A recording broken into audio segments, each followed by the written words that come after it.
On y'all, send everybody Instagram link. Michael Shawn and the TakeOver Legends, where nothing's off limits. Free Agent Radio. Baby, tap in.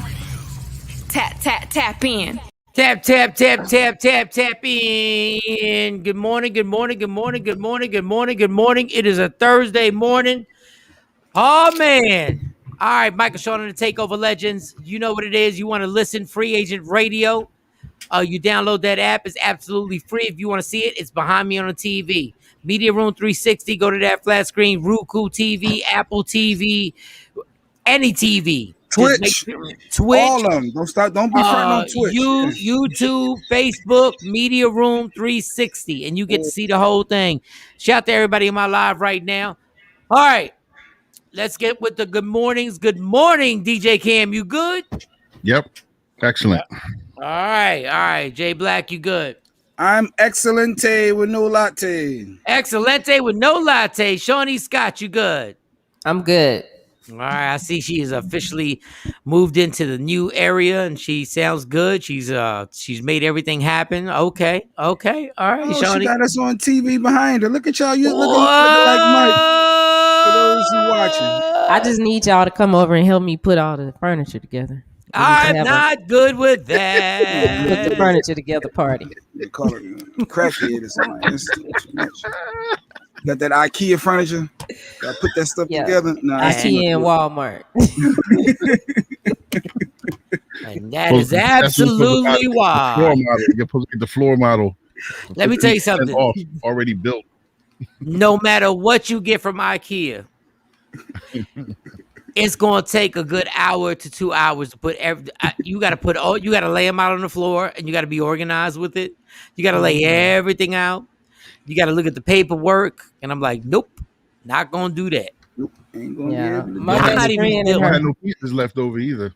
My best friend and her husband came over yesterday. I have 3 new desks because we're gonna do some things in here. The ones that go up and down.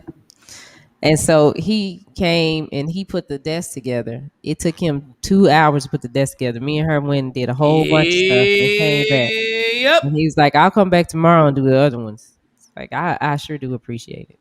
That is exactly why IKEA's got it's got some good stuff in there.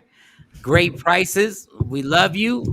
My fiance loves IKEA, and I tell her, buy it and you shall build it. Because You ain't built for it. I don't have the patience for it. Like I don't have to pay because it's not like it comes with like 20 pieces. It's not like it comes with 30, 40, 50 pieces. No, it comes with 2 hours worth of reading and putting everything there, and you have to be organized for real. I'm not. No. I think one time I might have paid somebody to put it together.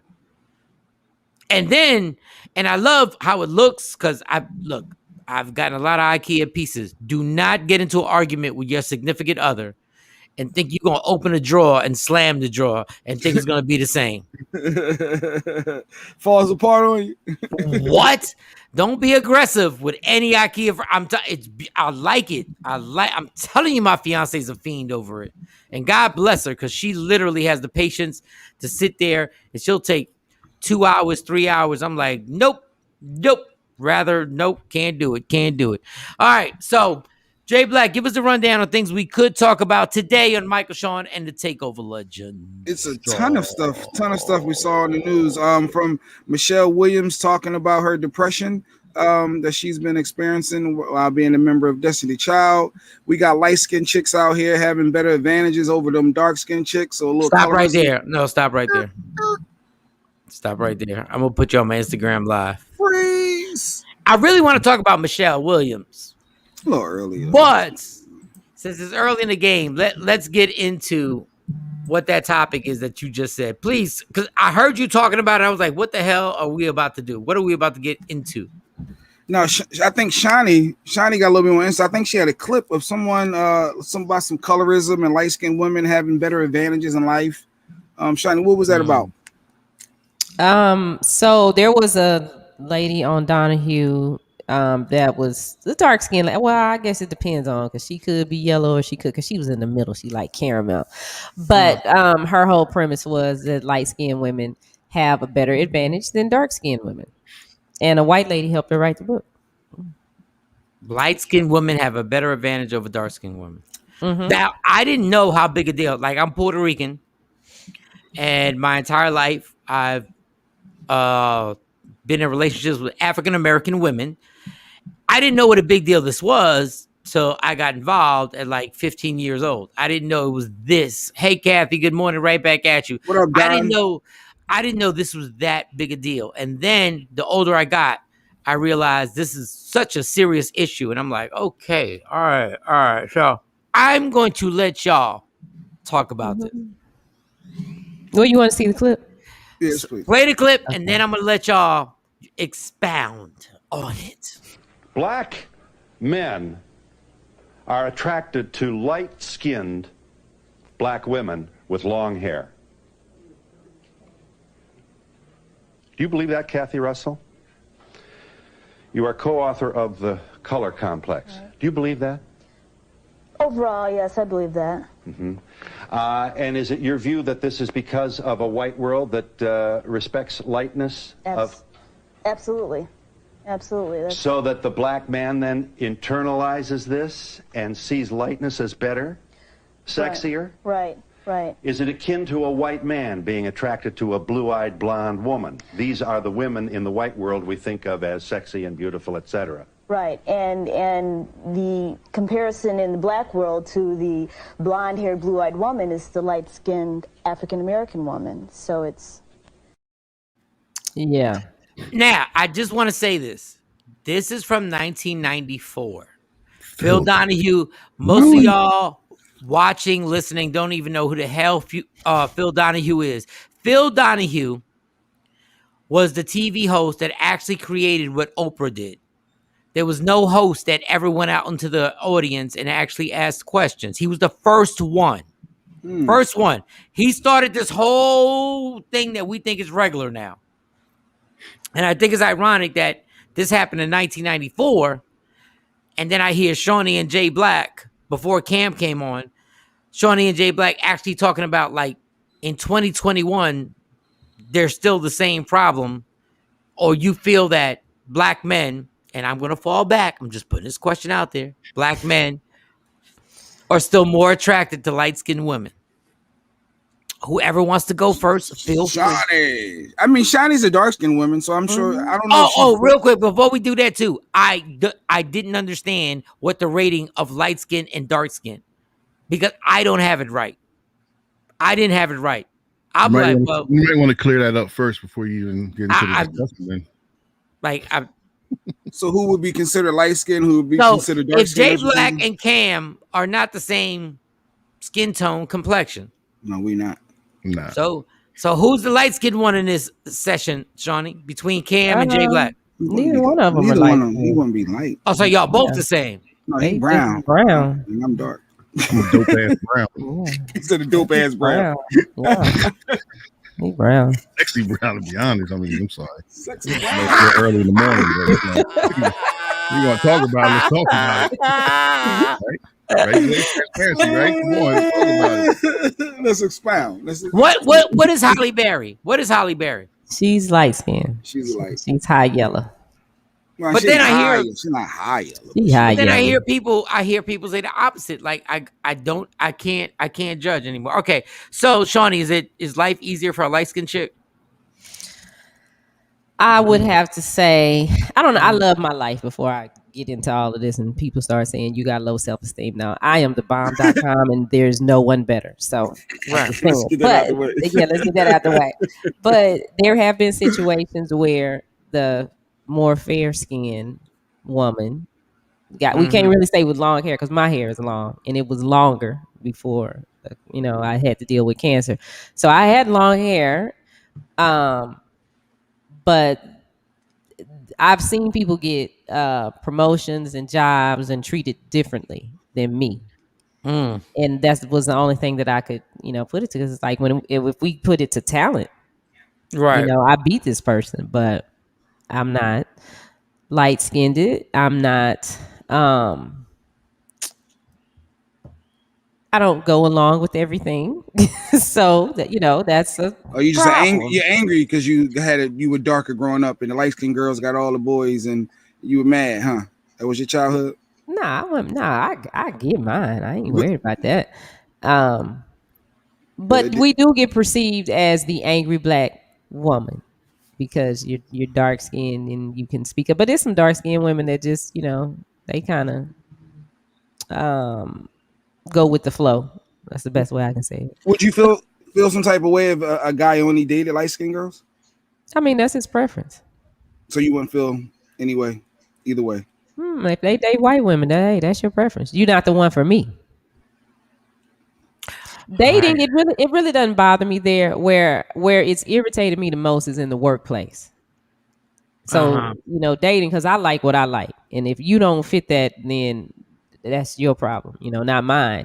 So when it comes down to people picking who they want to date, if that's their preference, that's what makes them happy. Hey, I don't really care. But when it comes to like music videos and whatnot, it's always the light skinned Hey, girl with the weave.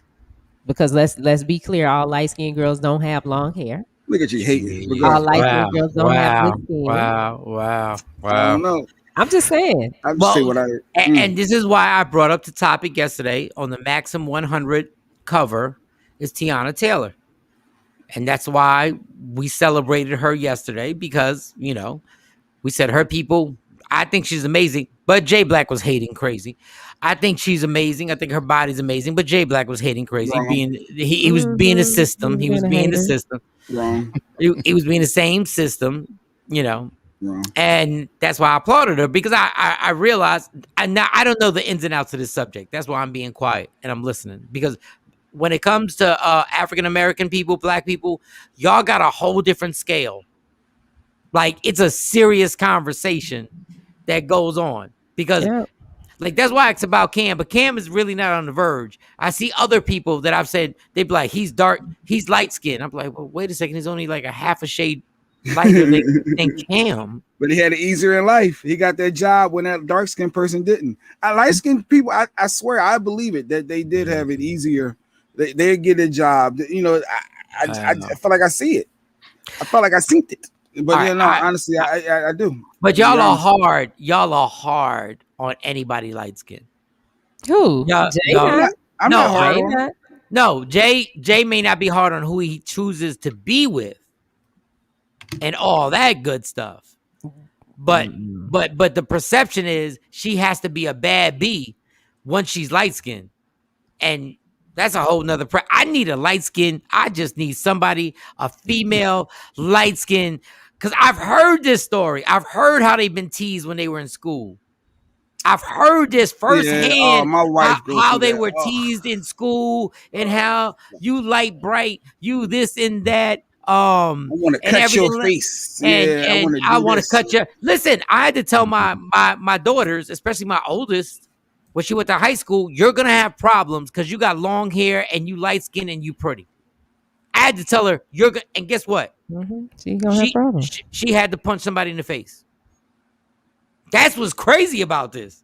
Like I had to tell her, and I told her there are gonna be people who don't like you simply because you're light skinned and happen to have long hair. Because you think you all that.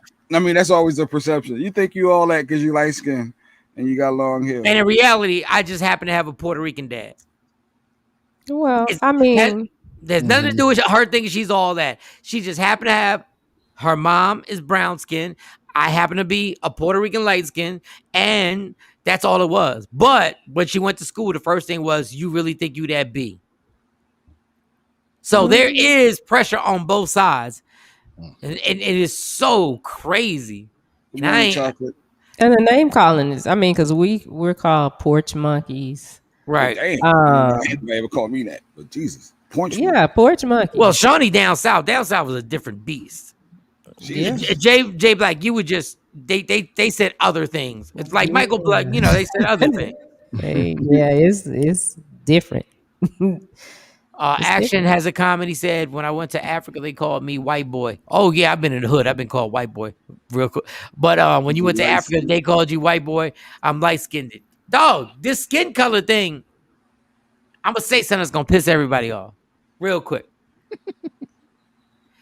White people ain't the only ones who created this. There's something about skin color.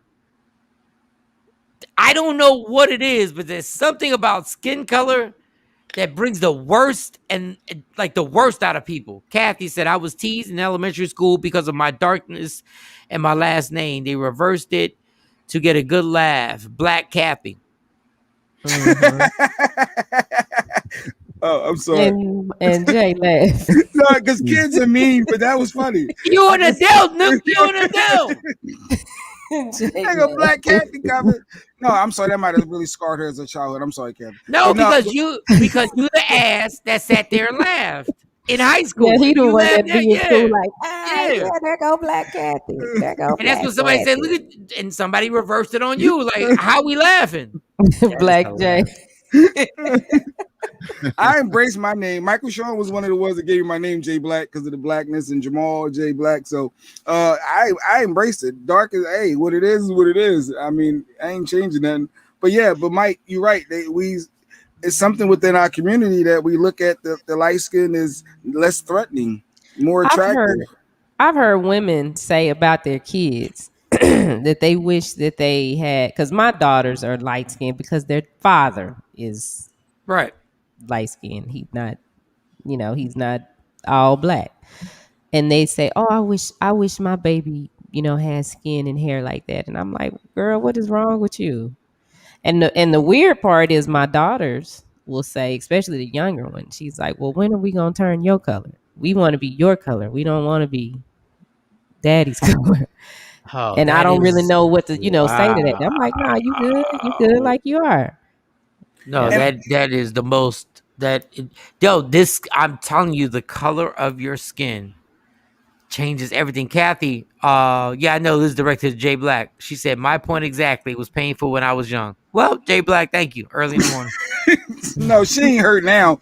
She's embraced who she is as a human being. That's not what she said in the comment. I read the comment. I read her words. I'm reading through her words. Yeah, as a child, it was painful. She's learned to deal with that, and that's no longer a trigger for her. No, that's not what she said.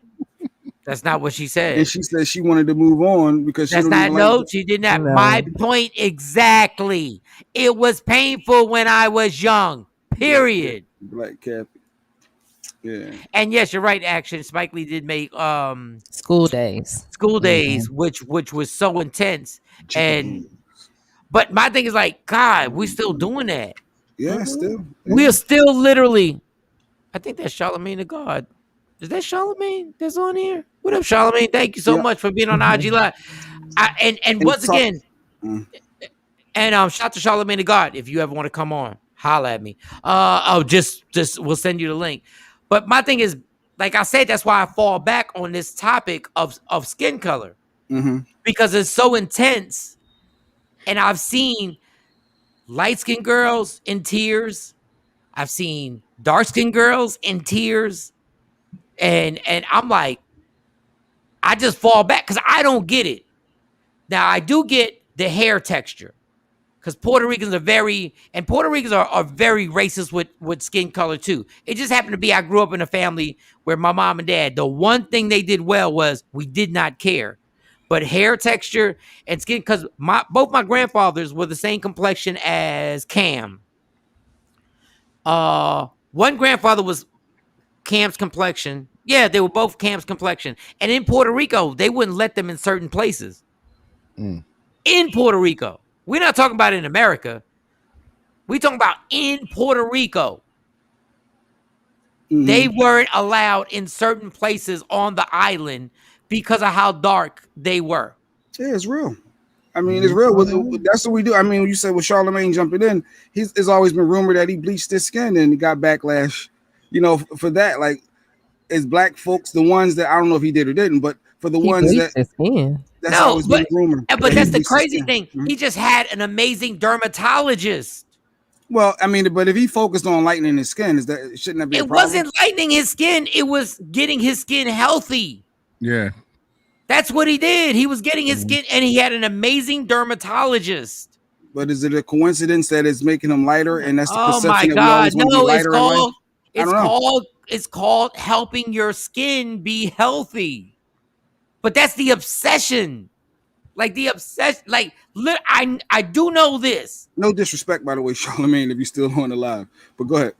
No, it just, I just thought about that. But that's the obsession. The obsession. Like, but let's be clear. Sammy Sosa, who's Dominican, famous baseball player, got caught with the steroids and was part of the home run race. Now, Sammy Sosa lightened his skin and admits lightening his skin.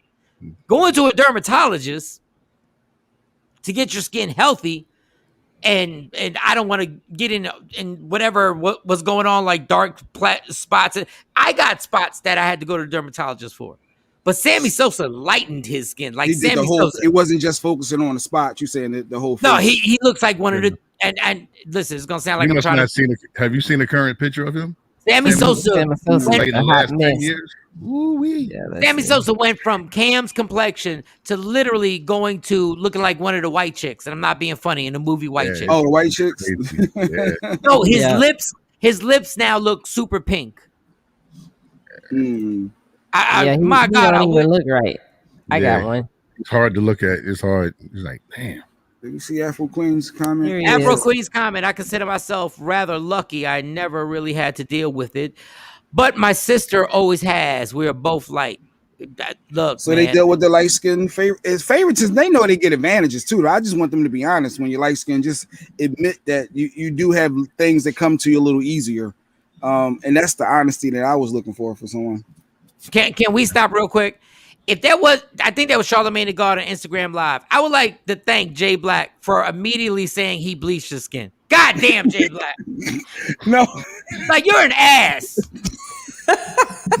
I said like, you're a stupid dummy. Like you're a stupid dummy in real life, dog. I said he was rumored. That was just an example. He was rumored to have. I didn't say he did. I don't know. Charlamagne the God comes on my Instagram Live, and the first thing you do is bring some 8-year-old, 10-year-old story. God damn, Jay. He was just about to ask for the link. God damn. No, he's on his show right now.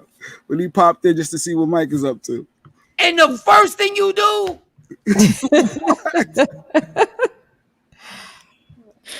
And I said no disrespect. You know? Yeah, after you said all of that. Oh yeah, oh my God. This motherfucker is so dumb, yo. Yeah. Yeah, that's what the dark skin cats do to you. Hey. I say cats. I ain't say women. Who does that? Who does that? I pull you in that, Shawnee. You ain't a part of that. You don't sink the ship. Charlamagne the God comes on my Instagram Live. I got like 7 people on this thing. He'll be back. Like, what would make you do that? He's probably still there. He'll be back. What up, Charlamagne? Good morning. No, he's gone. No, he's not. He's still there. You brought the oldest story in history up. No, we were talking about it. And it was shut up. Shut up. Black out his box. Shut up.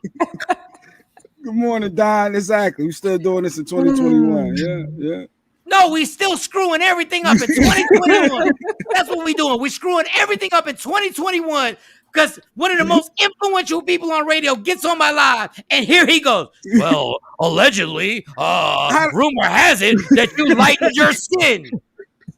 He talks about mental health. He talks about all this stuff. And here goes Jay. But you lighten your skin, N-word. He probably get right back. Then he challenges it. Well, just because he did that, would it make it lighter? And then I say, what's real life? He had a dermatologist. Yeah, but what are you doing?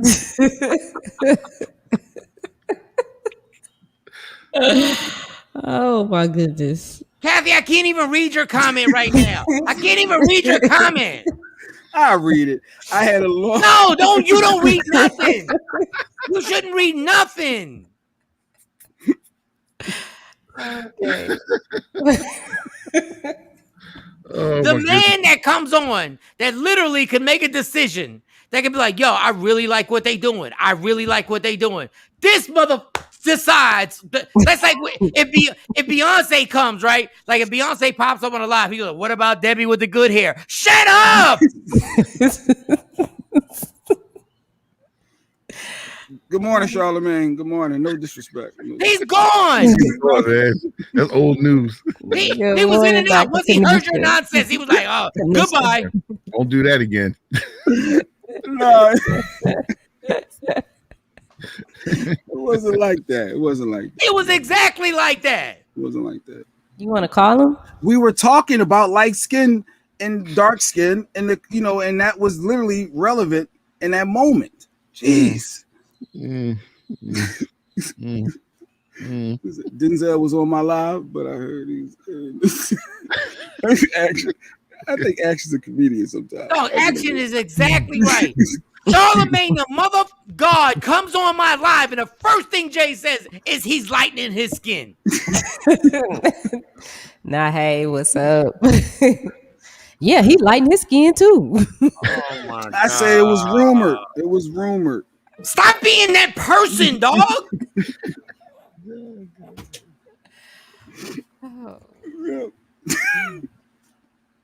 Hey, it happens. Shut up! Black him out, yo.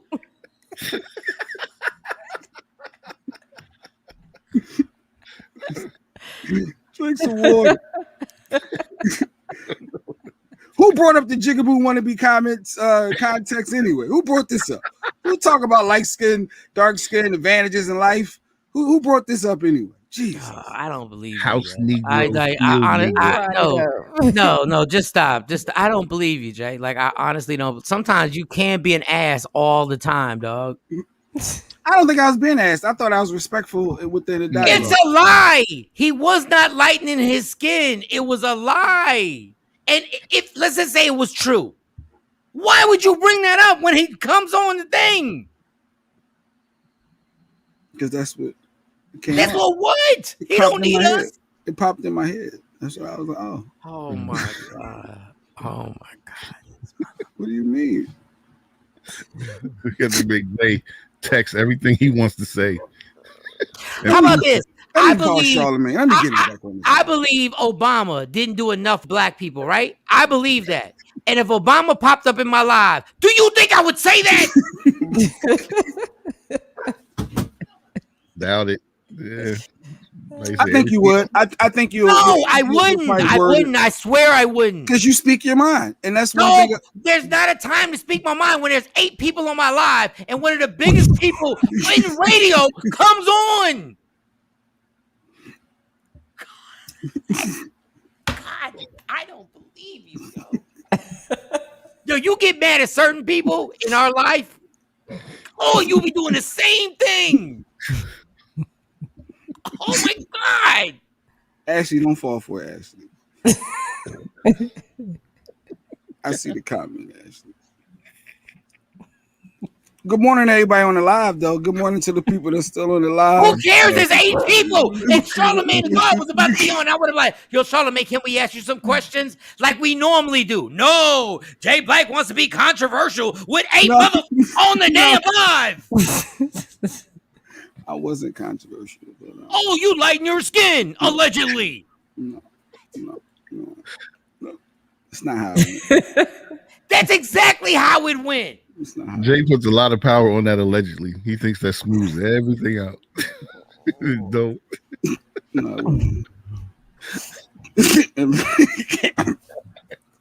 I'm not even playing with him. Mike's bad. I'm not even playing with him today.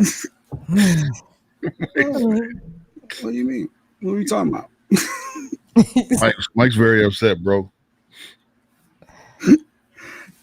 Mike is all right. Mike will be all right. I read this dude's books.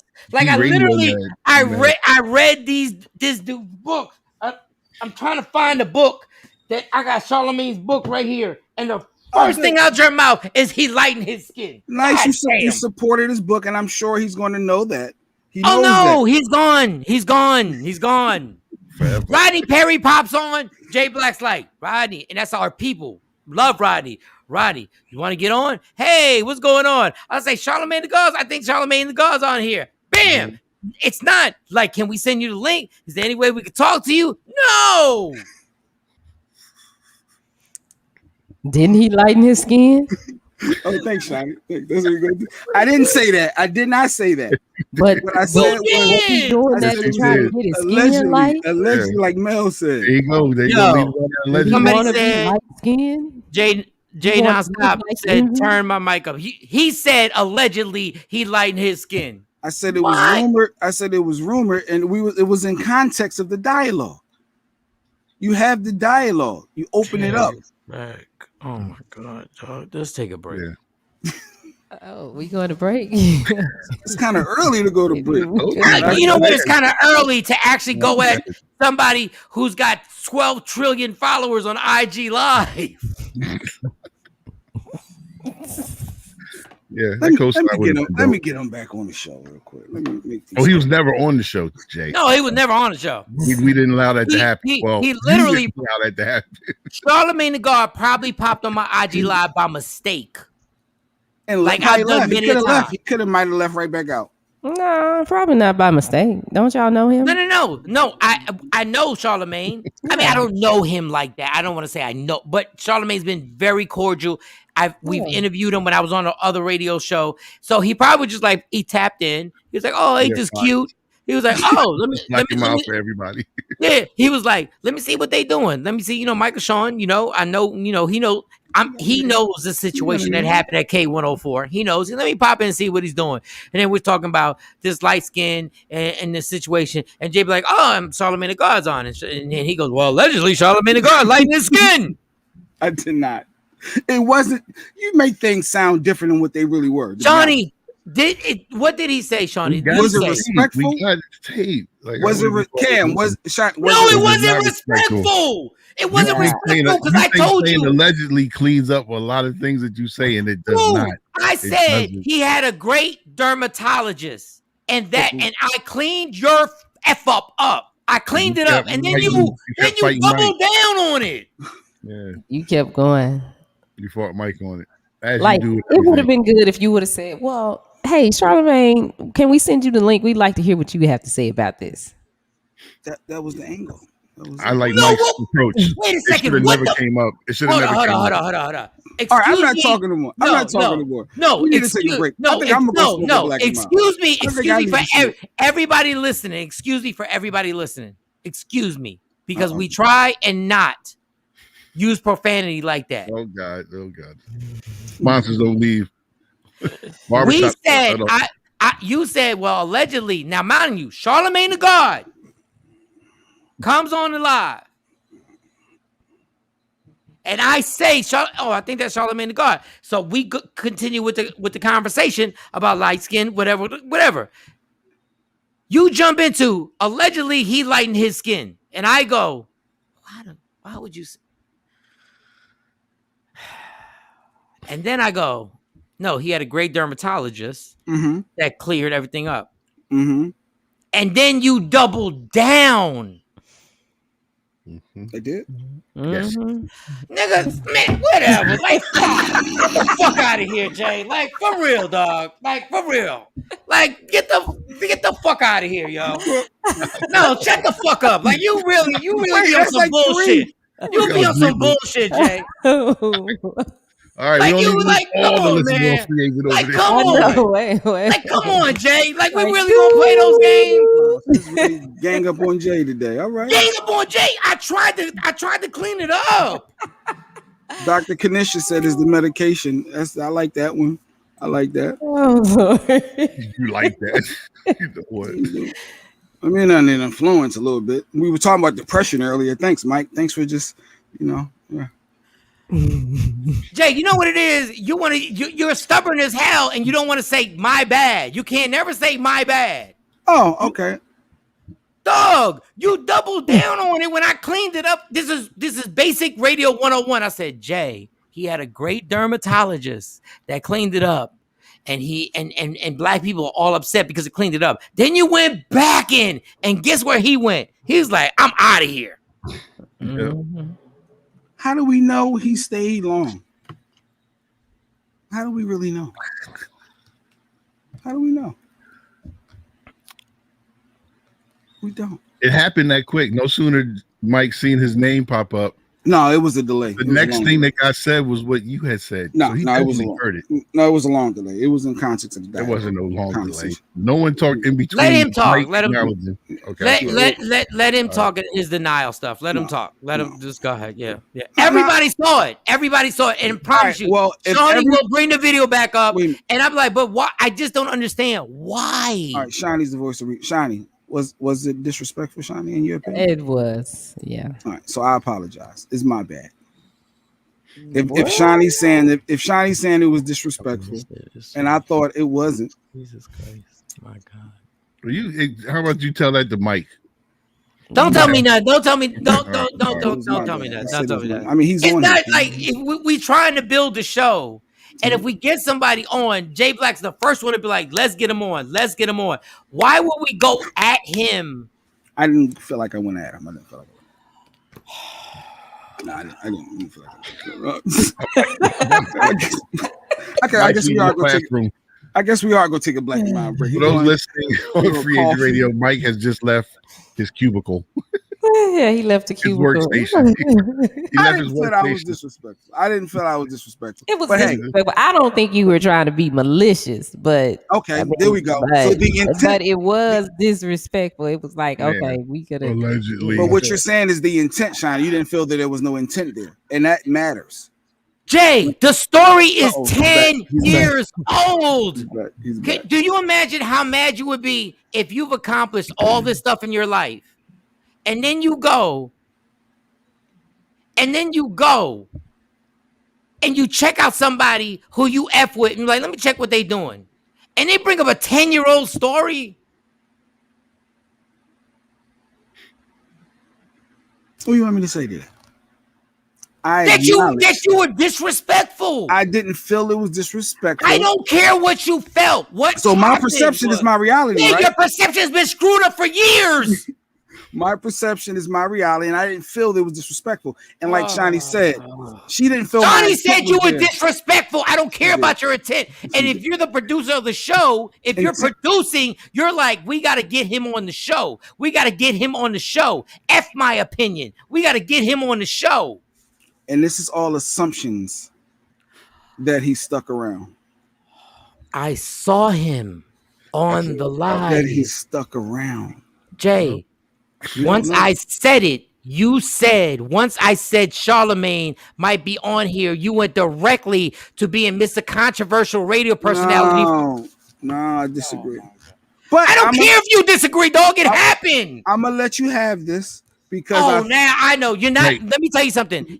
What you're not going to do is you're not going to do your little petty nonsense and be like, I'm going to let you have this. No, everybody saw it. Everybody saw it. All right. If I'm outnumbered, I'm outnumbered. You're not outnumbered. You're wrong. I'm saying I'm wrong. I'm saying and Mike also cleared it up by saying the number of people that were on at the time. That was the other way we knew that he stayed on because he acknowledged how many people were on the live. I acknowledge my choice of words in that moment may not have been suitable. It's your choice of words. But it must be noted that the intent was not of that nature. No, you know what your intent was? I know your intent. Your intent was to start something because that's what you've been trained to do by Jonesy, and you did the same thing that you would do when we were on Jonesy. That's what you did. If you want to keep it a buck. Some things are naturally in me to have that. And it was wrong. And it was not the time because this show ain't even built for that situation. That's like saying if we knew something about a comedian that came on that had a prior domestic violence charge, and you're like, oh, so yeah, I mean, we were talking about women getting hit, and allegedly you hit a woman 5 years ago. No, you did the same thing. No, I get what you're saying, though. I get what you're saying. I'm digging what you're putting down. I know I'm right because Stacy just hit with a text who defends your ass everything, and you know what her text was? Jay's messing with our money. Oh. You know how Jay feel about money. Ooh. Jay will get on any of us if he thinks we ain't doing what we supposed to do. And man, look. That puts it in perspective. That puts it in a different perspective. And I can acknowledge that. I'm just gonna leave it there. No, because you can't leave it there because in your mind it wasn't my intent. It was your intent because that's how you do. But you haven't done that for a long time. But you triggered right back into let's just be controversial and let's talk about because it's all fun. We have fun. Everything is fun. Fun.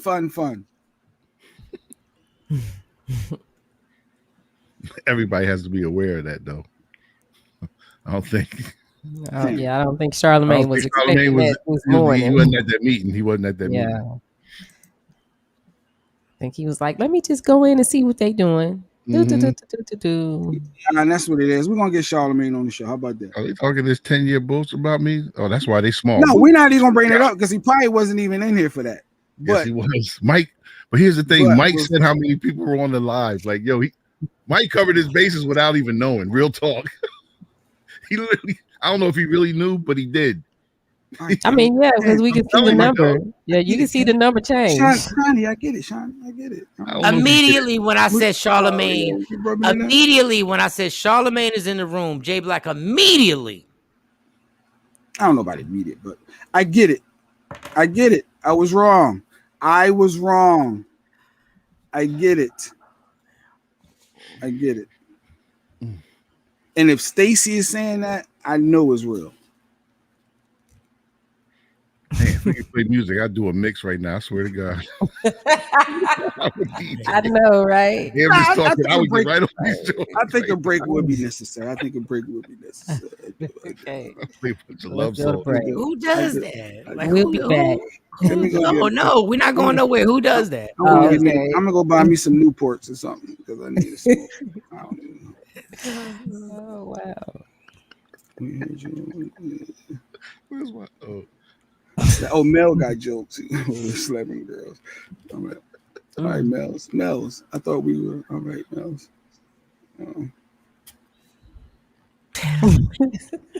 So you need a break right now. We need a break. No. I actually don't. I want you to simmer in it. I want you to simmer in it. Yeah, marinate. How about I'm gonna take me a break? How about I got no job. I got no employment. Oh God.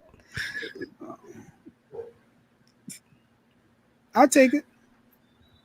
I'm not asking your permission to take it, dog. I'm not asking your permission to take it. I'm not in some type of relationship where you're like, I'll take it. No, you shouldn't have said it. And then the thing is, You're right. The thing is, you defended for 10 minutes. I didn't defend it. What I was defending was my intent because I thought that was what was missing. What was your intent? My intent was not to be malicious. No, what was your intent on what you said on your statement? What was the intent? No, because then what that does is by rehashing my intent is going to then rehash. No, I just want to know. I just want to know. I just want to know what your intent was with the comment. Was not to be malicious. But what was the point of the comment then? The point was in context of the dialogue. So, did you think he was going to answer? See, but me continuing to go on. Right, Jay, whatever. Okay, all right. So a little break. I'm not taking a break. I don't care. I'm not taking a break. I'm an asshole too. I'm not taking a break.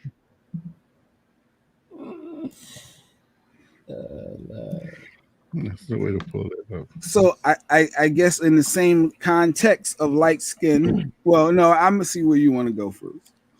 No, just go ahead, bring him up. He's never coming back. It's over. The moment left. All we had to do was just chit chat. Maybe. You know what? Chances are he would not have come on. I just don't understand what is the point of sabotaging a situation when he does come on. That's what I don't get.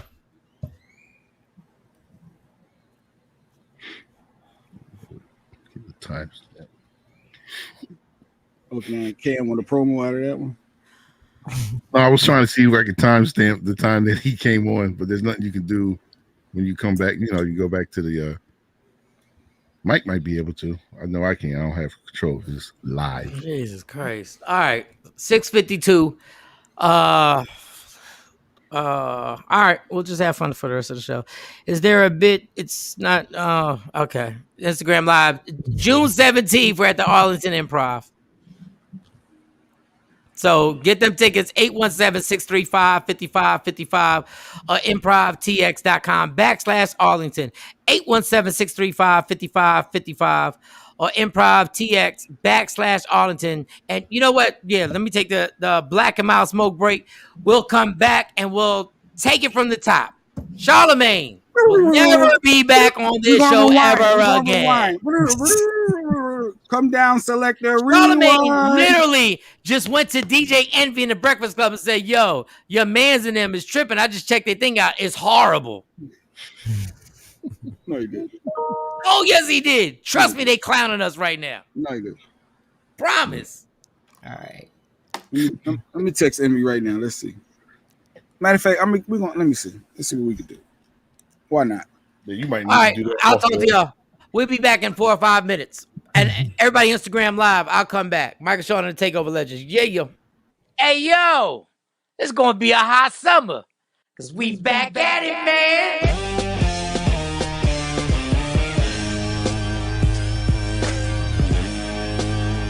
It all goes down June 17th, the Arlington Improv, hosted by me, Michael Shawn. Who the else you thought was gonna host it? It's my show, man, and star Rudy Rush, CJ Starr, your TikTok celebrity, my girl Lustrous Barbie, and the comedian Q, who just got married. Congratulations, homie. Now get your tickets, 817-635-5555, or hit up improvtx.com/ is that a backslash? I think it's a backslash. Arlington. Or it can be real simple in your life if you tap the link in my bio. June 17th, the Arlington Improv, the Laugh Out Loud Comedy Show is back. It's going to be a hot summer. And it's all powered by the Breakfast Brothers. Yeah!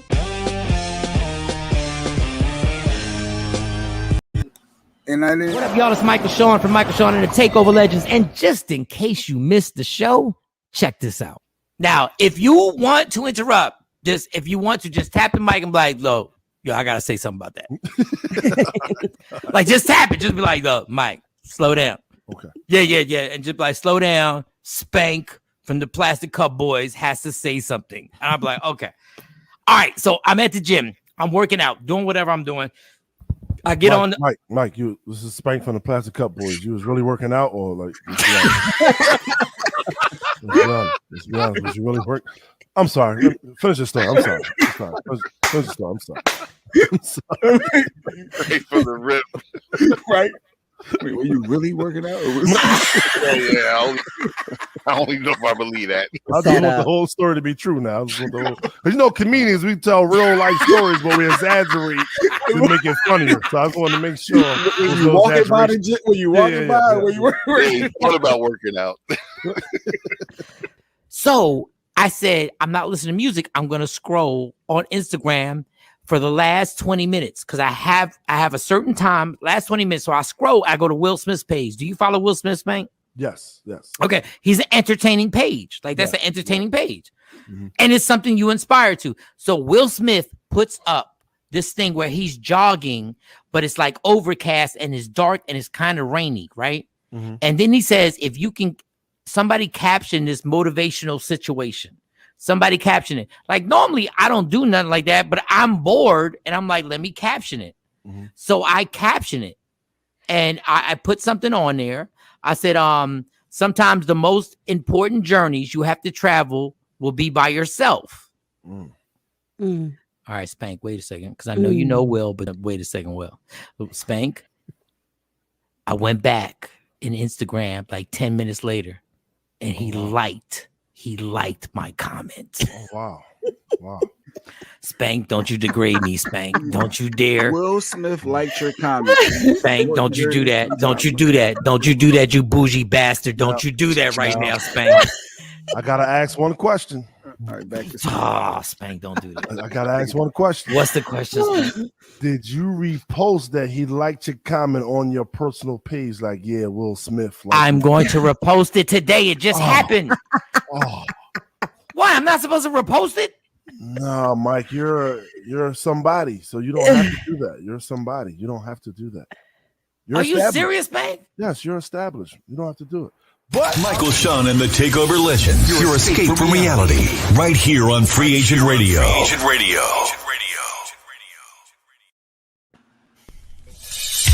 We the worst records, baby. We about to create a perfectly horrible song. Y'all know I've been in the gym, and now all I wear is tight shirts, tight shirts, tight shirts, tight shirts, tight shirts. Yes, I do. Michael Shawn wears Tight shirts every day. I wear tight shirts because I'm working out some. And if I wear the right size, you won't see none of my little cuts in my arms or whatever. Short sleeve tight shirts in any type of weather. People talking trans when they see me in the street. Your shirt's so tight, we can see your heartbeat. Man, clown me if you want, I'm sticking to my guns. And when December comes, it's gonna be fun. You can crack jokes and treat me like a jerk, but one day you'll see my six-pack right through my shirt. And even if I wanted to, I just can't stop. I just might rock an Ezekiel crop top. Whoa. Did I take it too far? What? Yes. Whatever.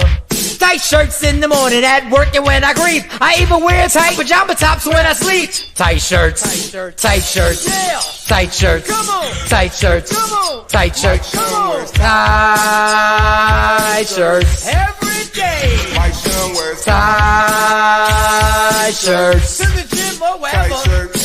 tight shirts. Tight shirts, tight shirts, tight shirts, tight shirts, Michael Shawn and We the Worst Records, Pluto, Aristotle, and P Skills have just destroyed or created another perfectly horrible song.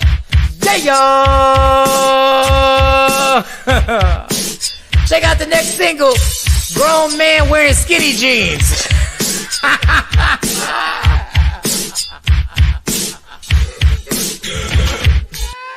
That's it, bro. Mix it up, bro. Michael Shawn and the TakeOver Legends, where nothing's off limits. Free Agent Radio. Baby, tap in. Tap in. And Michael Shawn and the TakeOver Legends, DJ Cam, Shawnee Scott. Where'd Jay Black go? Oh, he was just there. He blacked himself out. Uh-oh. Was that me? All right. That was me. Jay Black left. Mm-hmm. He was just there. He just blacked his screen out. Jesus. You know what he's trying to do. Oh, my. He's trying to clean up everything. He's probably on the phone. Mm-hmm. You know he called envy. Mm-hmm.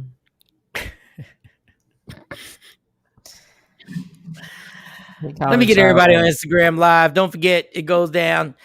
Let's move on then. Miz, yeah, man, F it. Continue to build this movement.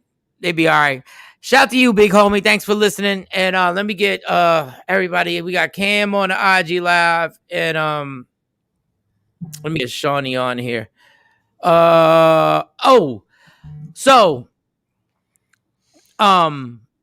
I posted this thing and some people are reposting it, and shout to you.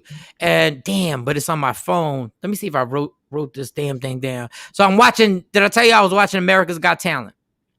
So I'm watching America's Got Talent. And you know what I'm talking about? Yeah, I didn't pull her though, because when Jay and I were talking, no. You're absolutely. You know what? Get to it. No. I have it. I just saw somebody repost it and put it up. And shout to you. I wish I should have got hello guys. Happy to see you. Happy to see you. So this girl comes on. She's a slim girl and she looks super young. And she goes on there. America's Got Talent. Obviously, it's Simon. It's Howie Mandel. I forget the other two ladies' name. The one Spanish girl. She's on Modern Family, and she's hilarious. So she goes on there, and she gets on, and she starts. They come on there, and they ask her questions, and she's they ask her how she's doing or whatever. She's a cancer survivor. She's fighting cancer. So obviously, when you hear a cancer survivor, the judges believe that she won. And Shawnee, if I'm incorrect, you had to battle cancer, correct? Mm-hmm.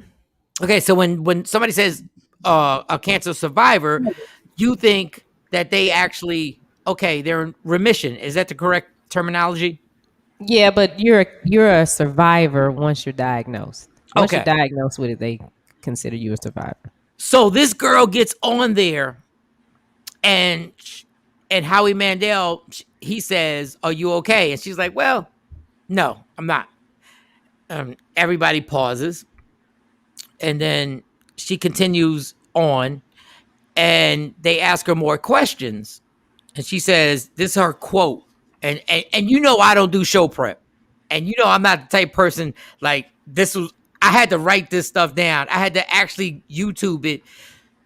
And she said, "Last time they checked, I had some cancer in my lungs, my spine, and my liver." Now all the judges get absolutely quiet. And like, so you're not good, basically. So she writes a song. She says, "I'm going to do an original song." And Simon's got this look on his face like, here we go with the original song stuff. Because, you know, you go on America's Got Talent and you do an original song, nobody knows it. It's not going to show up. So she does a song called It's Okay. And this song is absolutely amazing. I cannot pronounce her last name, y'all. So Jan is her first name. I cannot pronounce her last name. I can't. So I don't want to mess it up. So she performs this song that is so heart-wrenching, where she breaks down in this song everything she's going through.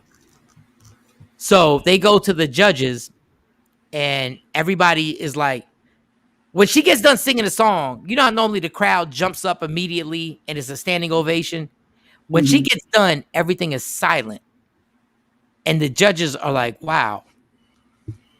And then the crowd gets up and starts cheering for her. So then it goes to Howie Mandel, and he says what he says. Then the other judge. Then Simon can't even speak because Simon literally is choked up. Like, he's choked up because somebody did an original song, and he was like, so he does the best that he could, and he sits there and he goes, you just casually just basically wrote a song about everything you're going through. And the song, It's Okay. I had to get the song. I can't listen to the song without tearing up. Anybody going through anything, everybody here, Cam, Jay, Shawnee, anybody going through something, if you hear this song, it's like a church. Is a church song? Because church songs do no. It's a straight, just the song is so casual in what she does. Thank you, Action. She had she has this voice that is so like, it's just her voice. There's nothing you can compare it to. So when they do the whole thing, Simon starts critiquing, but you can tell he's choked up. And she says this statement. She says, "You can't wait until life isn't hard anymore before you decide to be happy." I just want to repeat this. Mind you, this girl has cancer in her lungs, her spine, and her liver. The doctors gave her 2% chance to make it. The doctors gave her a 2% chance to make it. And I just want to say it again. You can't wait until life isn't hard anymore before you decide to be happy. Dude, I'm on my couch. Like, this is why, like, people make fun of me when I did Relapse Again. And you they're wasn't like, crying. Wait, you on the couch what? No, I was sobbing. This is why I don't cry, because when this is why I try not to cry, because when the floodgates open, it's a problem. And when she says it, Simon just stops. And it's like, what? You can't wait until life isn't hard anymore before you decide to be happy. This is a young lady who only has a 2% chance of winning, of living. And I'm like, what the? So I'm only bringing this up right now because somebody reposted the comment that I put on, it wasn't my comment. It was her. I gave her total credit. I put her name on it. It was a quote. It was a whole, and I just wanted people who are going through something to understand that this woman has a 2% chance of living. Mm-hmm. In a positive mindset. Ashley said, Mike, your special was awesome and very touching as well. Thank you very much. And I could not stop thinking about it. And I didn't, because, you post something. When you want to post something, you post something because you want, you want likes, you want views, you want people to go to the comedy show, which happens to be June 17th at the Arlington Improv. It's Michael Shawn, it's Q, it's Rudy Rush, the whole nine. And then I posted it.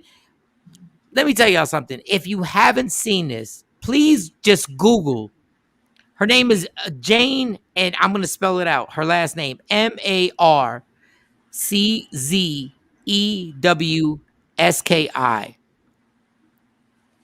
Please go watch this, y'all. Just please go watch this song. Watch her and then listen to the song, because I couldn't stop. In my mind, I couldn't stop. Let me see. I'm gonna do it. I'm gonna do it after the show. I'm gonna see if I get emotional or not, because it's hard to get me emotional. No, what I'm telling you, when you realize her life and Shawnee and Shawnee, tell me to stop if I have to stop. Like, when you go into a situation where somebody diagnoses you with cancer, like, what are your feelings? Oh, the first feeling is, I'm gonna die. How much time do I have? And then when they tell you, what treatment that you have to have. Oh, I'm sorry, Ashley, I misspelled the last name. I thought it was Marczewski. So if I misspelled it, I apologize. Oh no, she was just asking you to spell it again. She was. Okay. Marczewski. Let me do it like the when the bill collector's called. M as in Mike, A as in Adam, R as in reverse, C as in can, Z as in zebra, E as in excellent, W as in Y, S as in Sam, K as in kite, I as in I. Okay, that's it. I as in I. All right. Let's see. Is that it? Bam. Yes. Yes. Thank you. Mark Zweski. Mark Zoo. Do you see why I didn't try? Yeah. Because Shawnee is definitely smarter than me. No, it's a hockey name. Yeah, they play hockey. So anyway, when I'm watching this, I'm like, God, and then I put in my comments, I like, listen, everybody's going through some stuff. I mean, real stuff. And my thing was like, but this lady on a Tuesday night put all my stuff in perspective. And this girl said, don't judge me on what bad things are going. She said, don't judge me on what I'm going through that's bad. And basically she was like, just listen to my song. It was the most amazing thing on America's Got Talent.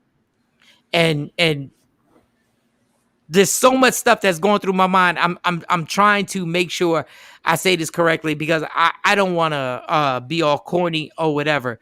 But man, when I tell you, this young lady put my whole thing in perspective, and I sat there and I was like, oh, I've really been complaining about a lot. And I thought of Shawnee, because you were the only person that I knew that had to deal with cancer. So when they tell you, when the doctor says that, you're like, how much time do I have? And then you go through the treatment. Then what happens next? Like, when you're going to the first treatment, what happens? Like, do you go like, this is not going to work? It's going to work. I didn't do treatment. I didn't do chemo. I didn't do radiation. It was a fight. They wanted me to do 20 rounds of chemo and 18 rounds of radiation. And I was like, nah, that'll kill me. I can't do that. So I went to the Bahamas and met this lady in Nassau, and she gave me a fruit, soursop. She made this drink. She gave me 5 ounces of it. And she said, when you get back, they're not going to talk to you about chemo or radiation. And sure enough, when I got back, they didn't talk to me about that no more. And then I started thinking about all the people that had done me wrong. And that's when I wanted to go, get some stuff Wow. off my chest. Wow. But then I let it go, and then eventually I got better. But you do get a new you look at life differently after that. You look at The life completely differently. So did it change everything like on an everyday basis? Did it change Hmm. everything on how like when you wake up, did it change that just waking up? Yeah, just waking up, being able to be with my girls. I mean, we always did a lot of stuff together. Um, but we do even more. I make sure I make sure that I, instead of waiting to teach them some things, I said, let me just go ahead and teach them now. Cause you don't know. You never know. Right. Right. Yeah. That is. So and then when you did whatever treatment you did, you're good now. Yeah, I went ahead and did the double mastectomy. All I had to do was one because it was on the left side. But I was like, nah, just gonna take both of them because then they try to say, well, it could show up in the other one. So if you're wondering how I have boobs now and I had them removed, that's really Right. my stomach you're looking at. So instead of getting implants, I let them take the fat from my stomach and reconstruct them. So was there a point where you were depressed and stuff like what Hmm. are the levels of things that you go through like when you're home and you're thinking about this? Yeah, you go through a lot because it's a lot of scarring. Like I don't have a problem talking about it. Some people do, but I don't have nipples, and I have cuts on me. And so Right. one of my aunts was like, "Well, why don't you get them tattooed on or let them put them back on? Because what if you meet a man?" And look, this is what they got to take because I'm not doing it because that's another surgery to get your nipples put back on. Mm. And I was like, nah, I'm good. I just look like a Barbie doll with scars. So So you you go through that because your body is different. I have a cut all the way across my stomach, but it can cover. Like he did a good job because if I wear a swimsuit, it's covered. right.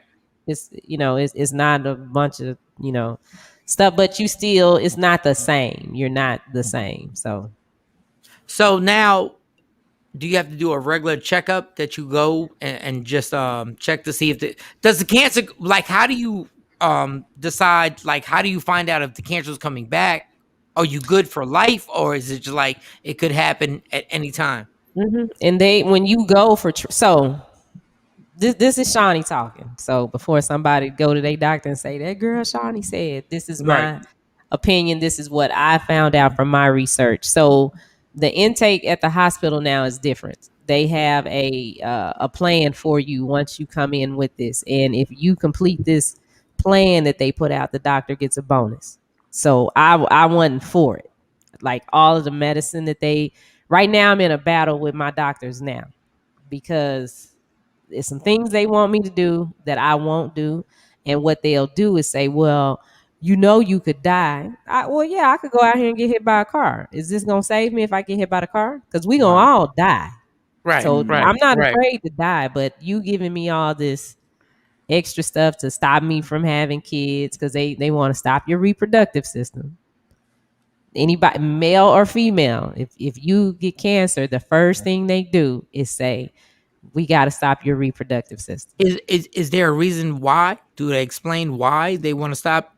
They say that the hormones that your body creates will cause like another opening for cancer to come in. So right now, I didn't tell y'all this, but they were saying, okay, well, you might have ovarian cancer. So I had to go have a biopsy and go through all this stuff. Everything came back fine. And because my Mhm. question is, okay, if it was in my breast and you took all the breast tissue away, Yeah, where where is it can it coming go from? now? Yeah, where's it coming from now?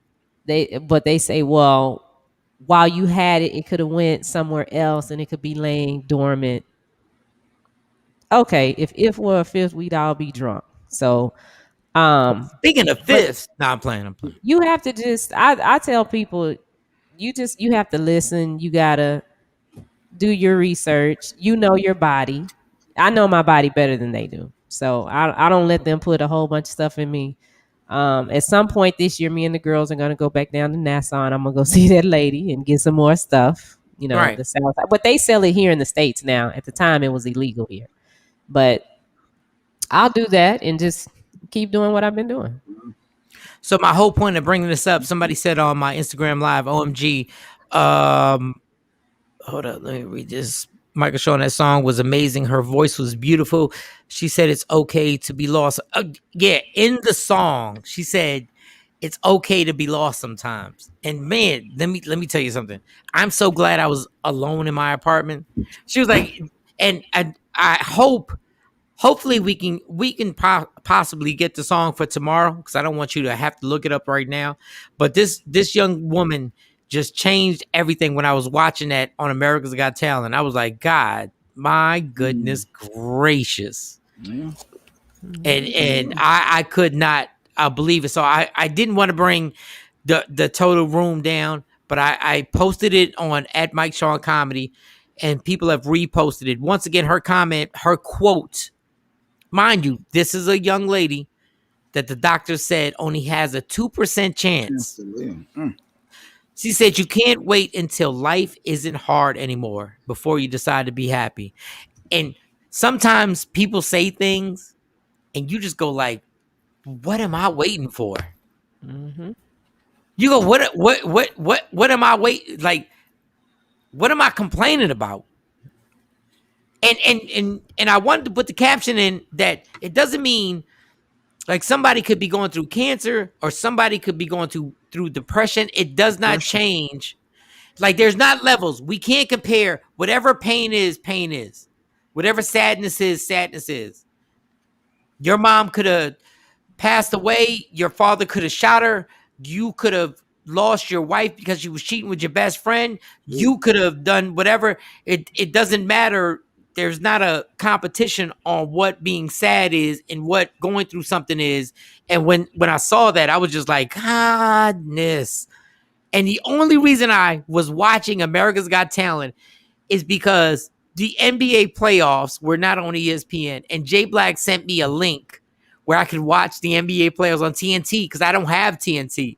So I had the phone on and I was watching the game, and I just happened to look, and I was like, God, you're a funny God, because nothing in my life, I'm gonna just say in my life, I don't believe anything happens by coincidence. I don't think I met Jay by coincidence. I don't think I met Cam by coincidence. I don't think the fact that I did an interview with Shawnee, she sent me an email and was like, we want to interview you with Action and Blink. And there's nothing by coincidence, because when I did the interview, I said repeatedly, I don't know what it is about this interview, but I'm like, I love what you guys are doing. And man, I'm all over the place. Listen, give me a next topic. Give me. You get a lot of hearts. I saw some Facebook hearts, Shawn. You're getting a lot of hearts and love. People really feeling you right now. But Mike, you talked about depression. That made me think about Michelle Williams from Destiny Child. She literally just came out in a recent interview. I know she got a book that she's promoting, but she shared that depression is real and some of the stuff she's going through. I think we might have a little clip. Yes, we do. Many people would look at you and just think you had it all. How is it possible you could have dealt with depression and emotional issues? You were a major star. The music industry did not cause my depression. Being in Destiny's Child did not cause my depression. It was something lingering that followed me from the 7th grade without a diagnosis until I was in my 30s. Michelle Williams, for the first time, sharing the darkest details of her battle with depression. Were you really at the point of having suicidal thoughts? Deborah, I was not only at the point of having suicidal thoughts, there was an attempt. Wow. Look, oh man, this is man, this show has not been fun. I'm gonna say this. I'm gonna put this apology out there. I have written like hundreds of jokes for morning shows about Michelle Williams. She is the butt of every joke. I remember when she was on BET and she tripped and fell. I remember when Beyonce did the Super Bowl and when they all popped up, she ain't fall, but she did the little thing. So I was like, oh, I gotta write a joke about that. Gotta write that. That is a hard, man. I say this all the time. When you have everything and everybody claims you have everything and everybody's like, what you got to be sad about? And you don't know what you got to be sad about. She's on the live, Jay. Be Oh, she's quiet. No disrespect. action. Action won't let it go. That was good. And that, for the record, for that sidebar, Charlemagne, the guy, was on the live and he left immediately. I talked to Envy. He did not say anything. He did not stick around. So he confirmed it. So yes, so leave it alone, Action. But I digress. But yeah, that was a good joke though. That was fun. Ashley Newman said, "You never know what people are going through," and I always say, "Laughter is good for the soul." Yeah, you gotta laugh. You have to laugh. You have to laugh. But Michelle Williams done caught hell from being in one of the biggest groups in ever, Destiny's Child. Like, God, oh man, I feel bad for the girl, and I feel even worse because I done Jay Blacked her. Oh God! But that's what people do. They don't know what you go through, deep down. And from the Kathy being teased as a kid, from her last name being dark skinned to people do that. That don't make it right, but you don't know what someone's going through until if she would have committed, like she tried to kill herself, and if she would have did and come out that she was seriously depressed, and people got parody songs clowning her, and that's something real that people got to stop and think about before you tease somebody. And we don't. Billy's comments, Jay Black, how's the shoulder? Don't even elbow bump for a few months. Yeah, the shoulders. Yeah. And but speaking of the shoulder, I'm being honest. The first 2 days of all that medication, it's funny. I'm not depression. I don't want to just say that, but I felt weird. I felt like I was hard to explain. I felt like the walls were closing in on me, and it's that depression. I don't know. Either way, I stopped. I just strictly do the pen now because I said, look, I don't know what's going on with these oxys and all these different pills, but I stopped because I said last thing I want to pick up is some depression over a shoulder surgery. So I don't know how depression works, but I felt like I was on the verge of something because them walls were closing in and I was feeling depressed about wasn't nothing wrong, and I was just sad and like oh, woe is me. It was just weird stuff that I don't usually feel. So because the medicine they giving you is a powerful thing, and it opens everything up. So when you're not taking it, or when I tell you these kids that I was in rehab with, that were like 18, 19 years old, were saying the same thing you said, and we're like, I don't understand why I got turned out like this. I don't get, because the stuff they're giving you is listen, a simple drug like Ambien. Ambien was on the market, and they specifically said in the commercials, it is not addictive, and it was a lie. Mm-hmm. It was an absolute lie. I never look. I would take like 2 Ambiens, and I'd be on the phone, and the phone would just drop. And I remember when I had to stop taking it because I couldn't get a prescription anymore. The doctor was like, "No, we can't give you one, Mike. You've already used up your 30 days or whatever it is." And I remember going through withdrawal, and I'm like, "This is crazy." Mm. So yeah, and when you started getting on the pills, and I was sitting there going like, just be careful, just be careful, just be careful, just be careful on this stuff. Every 3 hours I was taking something. And literally that second day, when I felt the walls closing, and I'm like, why am I sad? What am I? I started looking around. I was like, something ain't right. This feels weird. Like, huh? Like I was, oh no, I'm done. I ain't took no more sense, I'm being honest. So, but the pen, that's the difference. That still helps. But all that pain stuff, nah, I'm good. That depression is real. So Michelle Williams saying she went through it and still battling it. I mean, first I was like, she's doing this just to sell a book, but she's sharing a whole lot. That's and it's real. So you can't discredit it and all the jokes. Yeah, that kind of sucks. Ashley said Oxy blocks all the pain receptors, so you feel good constantly, and when it's not in your system, it can depress you. Damn, Ashley, how you get all this information? And that's probably what it was. Mm-hmm. So I stopped with the other and used it. But either way, I ain't taking no more of it. I'll tell you that. If I got to deal with this pain and strictly the pen or whatever, ice packs. But yeah, that feeling wasn't cool for me. So I'm like, I tap out.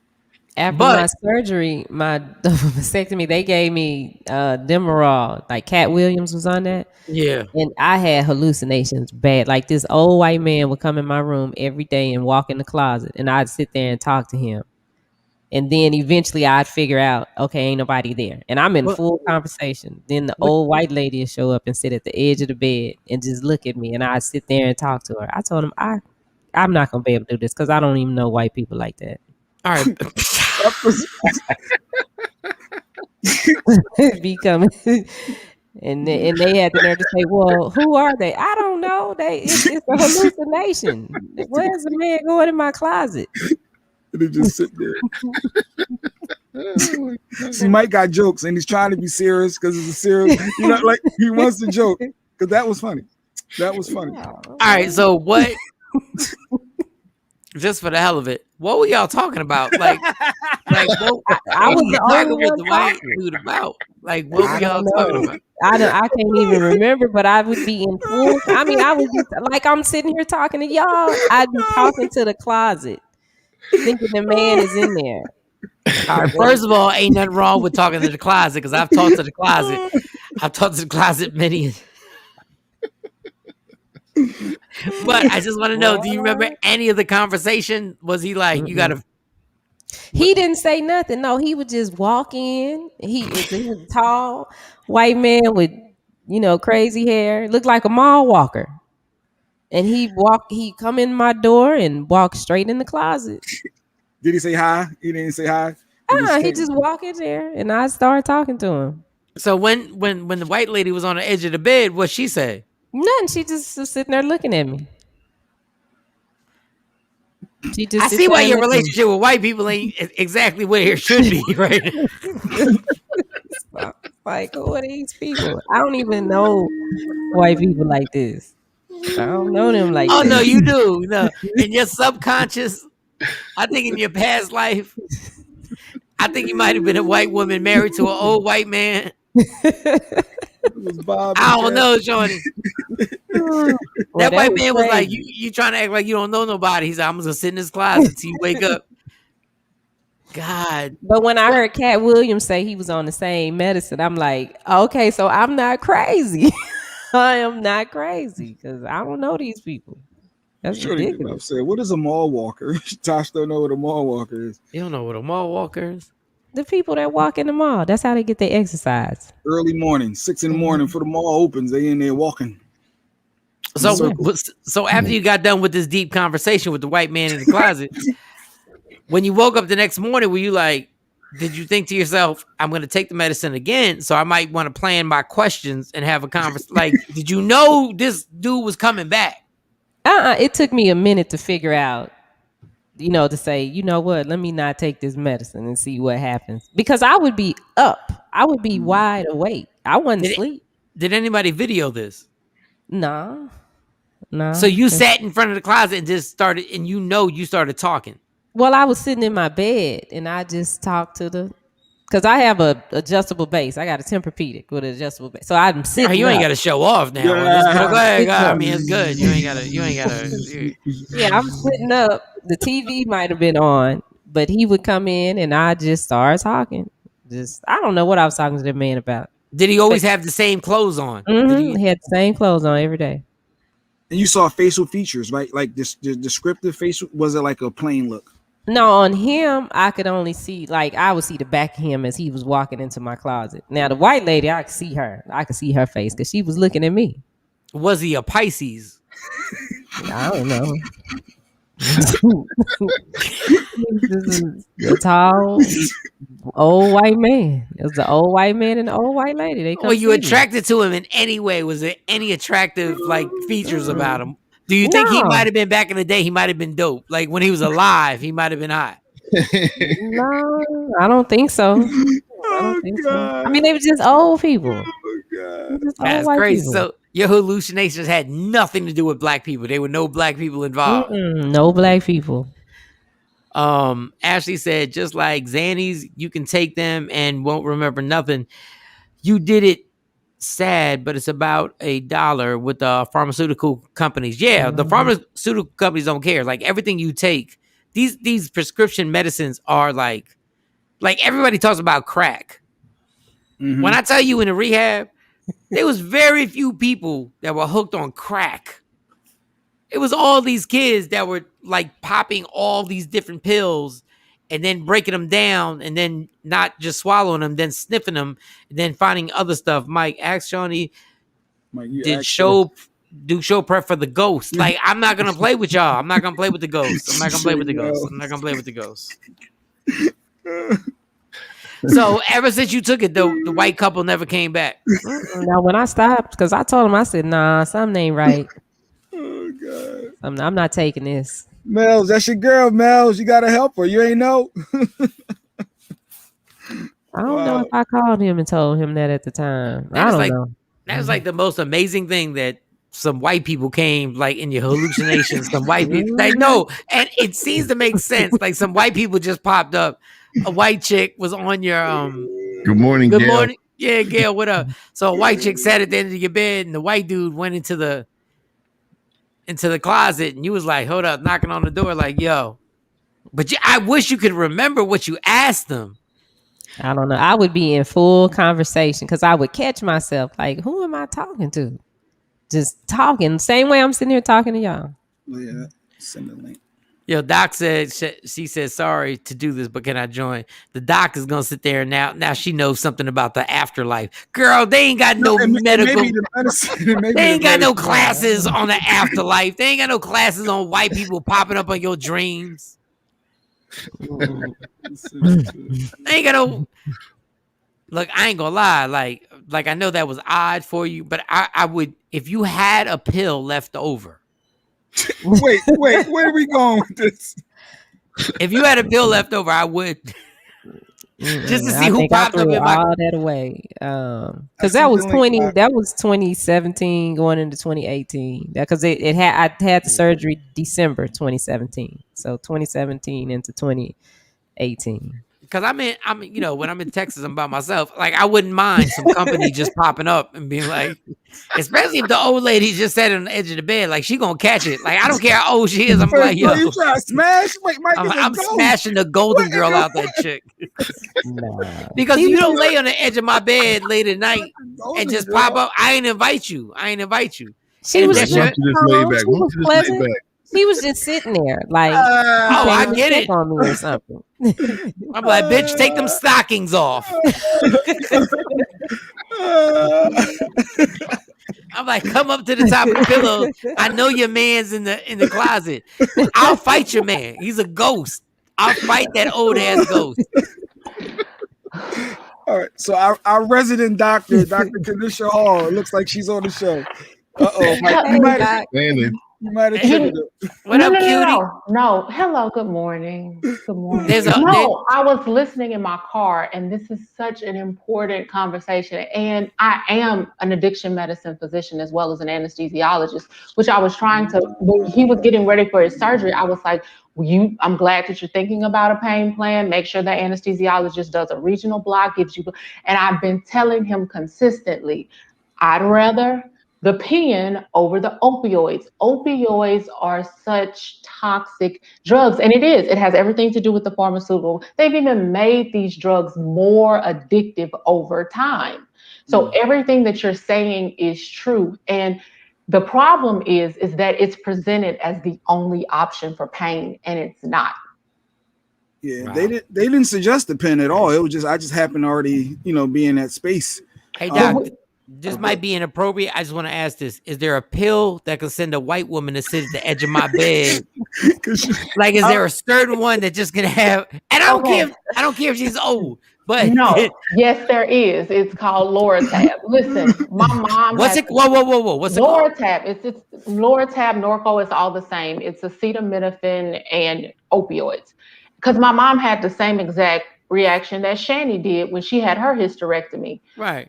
She was taking the pills, and like literally, I remember as I was a teenager at the time, and I'm trying to take care of my mom, and she was like, "Who is this chick? If you don't get out of my room," I was like, "Mama, who are you talking to?" hey, Doc, are you on your phone or your laptop? I'm on my laptop. Can I send you? Because I want to put you on the live right now. I want to put you on the live. Here's my phone. Okay. Yeah. Get your phone, and it's Doc, right? It's DR Kanisha. But yeah, like she was fighting. I was like, what in the world is going on? And like and just like you said, so I accept my request. Go ahead. Accept my request. You want me to do a whole lot at once on 2 hours? Hey, Doc. 2 hours of sleep. Hey, Doc. No disrespect. You got a cute little vibe to you going to work today. You got a cute little something going on. Okay, Doc. You caught her off guard with that one. You caught her No, off guard. look, I just ran into my office. I got to get my baby up for gymnastics camp, like on 2 hours of sleep. We got a lot going on here. You got a little glow. You got some skincare for your ass. You got some skincare going I do. on. On that note, I do have a wonderful dermatologist by the name of Dr. Deanne Davis. And Don't bring up dermatologists. Don't bring up dermatologists. Because she's in Dallas. She's in Dallas. They bleach skins there? No, we're gonna no. Okay, that's a whole nother conversation. But you guys have to have Dr. Diane on. She's in the Dallas area. And she's a dermatologist? She's a listen at this. Listen at this bio. She's a former New Orleans Saints cheerleader who went to medical school turned dermatologist. Is there a pill that you can give me that she can pop up on the edge of my bed? Is there any? I can't with you this morning. I'm sorry. Go ahead. This is so important because I also feel like there's a target on the Black community where they will give us a pill to shut us up instead of listening to the actual problem. And then they try to demonize the use of marijuana, which is actually one of the most potent natural anti-inflammatory and pain medicines out there. Tell my mom that, because she was like, no, my mom get nervous when I say I'm using that versus these pills. Okay, so this is HIPAA. Okay, so let's talk. I have her permission. So my mom was resistant as well, but knowing the past history that she's had with opioids, she had to have a knee replacement back in February. And she is not going to smoke. So we had to devise a plan where we could have some gourmet, organic, herbal candies for pain relief. And she did wonderful. Like she took very, very few, like in the first 24, 48 hours, as her other medicines began to wear off, she took the actual prescribed pain medicine, and that was it. Okay, well, Doc, this is going to sound disrespectful, but I don't mean it anyway. Is there a pill that I can get that you pop up at the edge of my bed? No, not you in real life. But I'm saying, is there a pill that you can give me that is prescribed so I hallucinate that you pop up? Because you ain't got to be there for real. You ain't got to be there. I'm looking directly in the camera. Let me help you. Because I like you, I'm going to save you from this toxicity, okay? Oh, you got toxic, but I want the hallucination. We ain't gotta be. I'm not gonna talk to you afterwards. You're gonna just disappear like a ghost. You're just gonna go away. You're gonna go away. So I think it's called peyote. The Native Americans use peyote to manifest their subconscious. So if you're already thinking about it, if I'm already titillating your subconscious right now, you use the peyote and it will bring it. Where do I get the peyote from? You use all these. You use all these words. Where do I get the? Where I get the peyote? The shaman. But how they have shaman in Dallas. There's one here in Dallas. Yeah. You got to connect. I might. It never stops. Tosh, you right, Tosh. Like when I take the pill, do I say it like a chant, like "Bring me the doc, bring me the doc, bring me the doc, bring me the," or does it just happen? Like no, before I don't know the entire process, but before you start the peyote, you want to bring to consciousness, whoever, whether it's me, somebody else, you want to bring them to consciousness, and then you start whatever this peyote process is. She's for real? I'm very much so for real. Oh, so I gotta focus. Oh, crap. Yeah. And then, wow. And this is so cliche.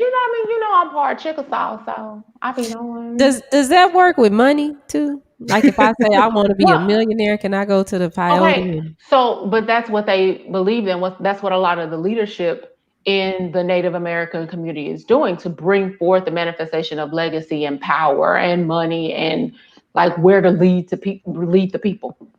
So, Doc, like before we get into this, I want to just say this. Like I'm literally about to pass out. I literally ran. I don't run for anything. Oh, she loves us. Aww. No, thank you, Doc.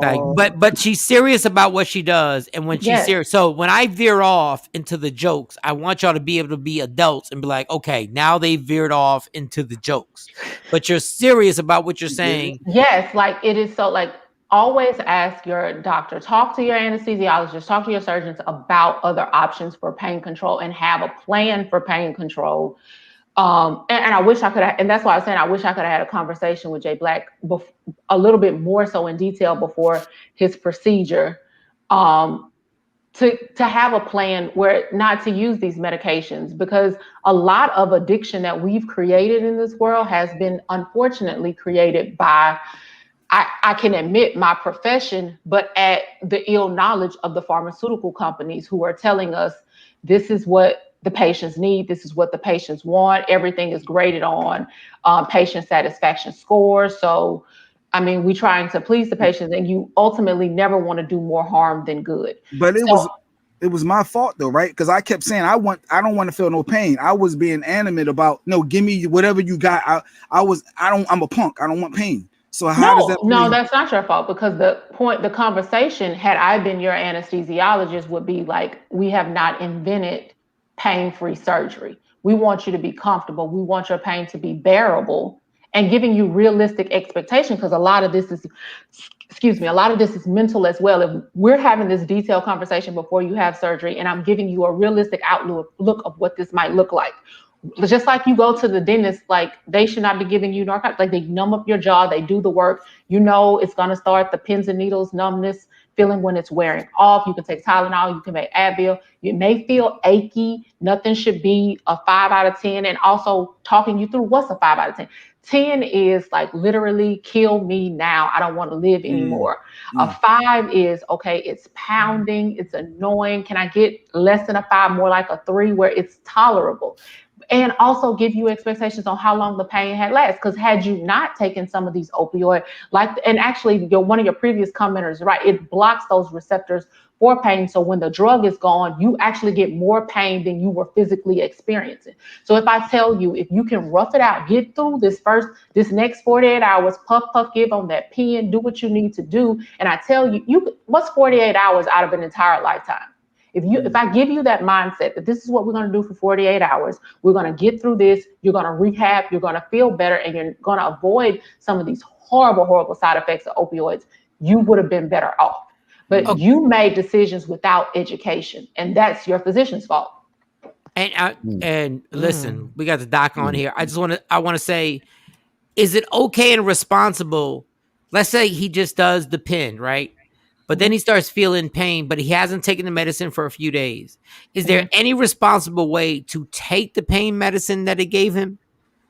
Because ideally, I would have limited your opioid use for literally the first excruciating 48 hours, and actually told you to take it extremely sparingly and rest, and and there's so many other modalities that I don't even know if you use. Like that shoulder should have been iced consistently for 48 hours, because ice is actually pain relieving. Like we talked about the topical CBD, also and there's a tier to it. Like, so he's hurting, he's puffing a pen, it's not working, but give it time to work because it's not instantaneous. Also, did you have one Tylenol? Did you have an Advil? Did you have something besides an opioid to allow it to kick in and lessen the pain before you jump to that magic bottle of pills that brings the white woman in your room? Now, so okay, exactly. So I was thinking, once again, is there a pill? No, I'm playing. All right. I had a serious question. I forgot it right now because I wanted to play. Oh, there's a question. All right, all the stuff that you said. I hope Jay Black's taking notes on that. I'm sure he's putting it in his phone and all that good stuff. Why are you toxic? Because you said the toxic. Oh no. I don't know. Because you seem like a very intelligent, beautiful woman. I am extremely intelligent. Thank you for all of these comments, but I don't know. I'm in therapy about that. I don't know why I am. Like, are you violent? Oh no. Yeah, because as long as you're not violent, I still want the pill that brings you to the edge of my bed. As long as you're not violent. I have an intellectual superiority, and so I like to mine yes, people. Will you get mad if I beat you at Scrabble? But you won't be at Scrabble. See, I bet you I will. I bet you I will. I bet you I will. Don't challenge my words. Everybody tries to challenge my words because I may not pronounce them correctly. They're always trying to challenge, and then it comes back, and next thing you know, I got double points and all that other stuff, and I'm killing the script. Don't get mad at me because I beat you at Scrabble, Doc. No. I know you're smarter than me, Doc, but don't play with me with Scrabble and Uno. They have no correlation, but still, you don't want that problem. So, but yeah, and I have an extremely competitive spirit as well. But I'm working through that in therapy, and it's okay to go to therapy. Jesus wants you to go to therapy. Mm-hmm.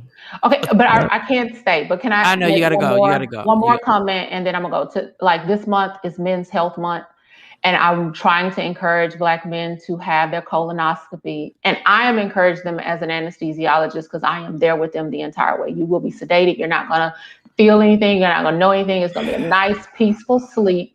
But please, please, please, please, please get your colonoscopy. They've lowered the screening age from 50 to 40. Dang. And even younger if you have a medical history, a family history of. Will I lose weight if I do it? Do I lose like a few pounds? Yes, you will. That prep will clean you out. You're going to lose at least 3 to 5 pounds. You're going to gain it back, but you will lose at least 3 to 5 pounds with your prep for your colonoscopy because you're going to be cleaned out. You know how people might say you're full of stuff? You're not going to have no stuff in you. What for the people who don't have health insurance, how do they go about doing it if their health insurance ain't? You are so smart. So the Colon Cancer Association actually has free programs that you can sign up for and find out where they are in your area. So yes, there are modalities for that, and there is Society of Black GI doctors. I'm gonna try to put all of this stuff in my social media today to promote all of these Black gastrointestinal doctors out here who are trying to promote health in our community and give us health equity. Oh, so okay, no health insurance, you can still do it. That's important. Yeah. That's totally important. Okay, that's been beautiful. Go back to work. Thank you. Don't flirt with the doctors. Don't get none of their numbers. Don't do nothing. I'll have my mask on. All you can see when I'm at work is this. That's it. That's all. Okay. I think I'm going to hallucinate about you at the edge of my bed regardless, but go ahead. Have a hologram or something. If you're trying to block, why she can't talk to nobody? Territorial already. Yeah, why you being like that? No, just stop it. Them doctors don't want nothing but ass. Stop it. Them doctors don't want nothing but ass. Oh, God. After the doc. Thank you, Doc. Thank you so much. Thank you. We had somebody on Instagram Live that says, I don't know if this has something to do with what we're talking about. Has anyone in this panel ever heard of oh, yeah, that was a Doc question. Iboga. It's found in places in Africa. It's a stimulator to peyote. Okay. Oh, we should have really asked the Doc that question. Iboga. And I should have had my glasses on and reinforced. Okay. Yeah. It helps some, I guess it helps some people kick drugs. Hey, I'm all for that. But shout out to the Doc. That was informative. And we got to have her on here once a week. We really got to have her on here once a week. She responded on your IG Live. Yeah. On your IG Live. Go read it. Shawnee, what did she say? Someone asked, should they have probiotics in their diet? She says, yes, pre and probiotics. And you don't have to get them from dairy. Good, because I don't like eating yogurt. I actually like yogurt, but God, all right, Doc is on it. Yes. Mm-hmm. Doc is on it. Yeah, she really loves what she does. Like, you have to follow her Instagram, Mm-hmm. and she gets on other people's lives and other doctors, and they have conversations. Can you imagine if Charlemagne would have put us on and we already got a Doc once? Charlemagne was not on our live, but for 2 seconds by mistake, and he left and he didn't come back. He didn't hear anything. Boy, you be going in to I needed to confirm. I was like, yo, Envy. He's like, Jay and Bink are the same people. So we went back and forth a lot, and he confirmed we're good. We're good. My next thing was, all right, now we need Charlemagne. So did you ask him to get on the show? Since you did all that? No, not Envy. Not Envy. No, Envy too. But Charlemagne, yeah, Charlemagne. Yeah, we'll work. We'll work on it. Mm-hmm. I just wanted to confirm that I was wrong because my wife even came in here like, you did what? I saw that. So my wife was all on. So it's bad when your wife. I got Stacy and my wife getting on me. I screwed up. I didn't even read you all of Stacy's text. And Stacy hate me. Like Stacy loves being able to say I was wrong. Like Stacy sat me down for like 15 minutes and was like, "How you talk to Jay Black?" And she scolded me, and I did not use the words. I kept my words to myself. I said, "Stace, but." So when she started unleashing text messages, yeah, I realized. That's when I realized when you said, "I said Stacy." First, Shawnee, I was like, "Well, Shawnee." First of all, why does it take Stacy to actually literally for y'all to like Stacy don't know nothing? This is different tiers. Stacy don't know nothing. There's different levels, and now Stacy. I was like, oh.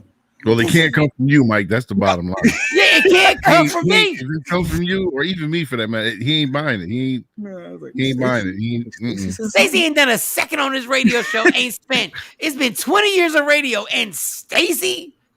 Look. All right, Stacey, ain't nobody coming at you. I'm just making a point right now because you're at your job right now listening. Yeah, I respect her opinion.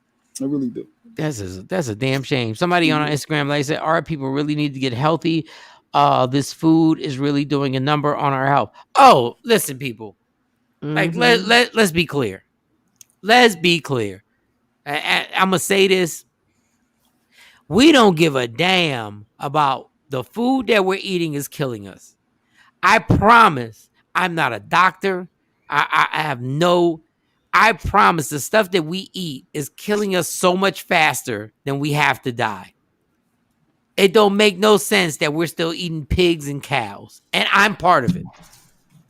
It don't make no sense that we're eating pigs and cows. It's expensive though to eat healthy. Ain't it expensive to eat healthy? No. Whole Foods be Dog, you know what's funny about Whole Foods? Whole Foods is the most fake healthy place ever. Whole Foods has the most unhealthy. Whole Foods, I got ribs at Whole Foods. Like Whole Foods has aisles that you got to go to and you'll get your vegan and your healthy stuff. The rest of that store, I've had chicken wings, ribs, I've had potato salad, and it was good. Let me not mess it up. It was good. It was amazing. But Whole Foods, you just got to go to certain aisles. But people, we're killing ourselves right now. And with that being said, we're going to take a Black and Mild break. Okay. Let me go smoke this and kill my insides. Do you know how stupid we are? Do you know how stupid we are? And I say we. Do you know how stupid we are? That I'm smoking a Black and Mild. I have asthma. Look, we just talked about cancer. Shawty sharing her story. Shawty sharing her story. She done left us. Look, and that screen that went blank. She done dropped off. I got family members who suffer from emphysema. It's a smoking disease. It affects your lungs. That's the one with the hole in your voice when lady. It can go to that. But that only happens because of it's not emphysema. That happens because of cancer stuff goes in your throat and stuff like that. But all this stuff we do and action, if you don't shut your golfing ass up, you stupid. He said being vegan is overrated. No, it's not. But he actually eats healthy though. I'll be hearing him on the show. Dave, I did not say Whole Foods wasn't the bomb. I said people think when they go to Whole Foods they're gonna be super healthy. They got healthy stuff, but they got a whole it's like Whole Foods is like they got, let's just say in life, it's like they got a whole bunch of stuff for you to build yourself. They got like let's just hypothetically, they got reading programs. They got stuff to help you get your GED. They got stuff to fix your credit. But then they got a strip club all over the place. They got strippers all over the place. Like they got the good and the bad all layered. Because I'm telling you, their hot food is delicious. But we eat this stuff. The whole point is that we eat this stuff and we know it's bad for us. We know it's bad for us. When your IG visual_guru said, it's our ancestors. They taught us that eating pigs is good. Like we've been trained, I guess, for years now that pigs is good. It does taste good. Pig feet. I don't know about that. That is disgusting. Pigs was never good to eat. That's what we were left to eat. Yeah. In the days of slavery, we were left to eat that. It was never good to eat. Look, Tosh gonna sell me out. Her comment was never mind, Mike. I was with until the black and mild. Why when I show my vulnerability and I show that I'm not perfect, I'm saying I'm with y'all. I could be that ass that just sits here and goes like, oh, I can't believe y'all eat this. No, I'm going to smoke a black and mild. And I shouldn't. And you know what the funny thing is? Even if I don't, it's all good. I'm just used to smoking black and milds. We eat McDonald's and know what's up there too. McDonald's ain't even real meat, y'all. Except the quarter pounder, because they advertise it. What? Wait, just the quarter pounder is real? Everything else is fake? Dog, the commercial is that true? The commercial, I swear, I said this on the radio. The commercial was like the quarter pounder with real meat. Nah, I worked at McDonald's.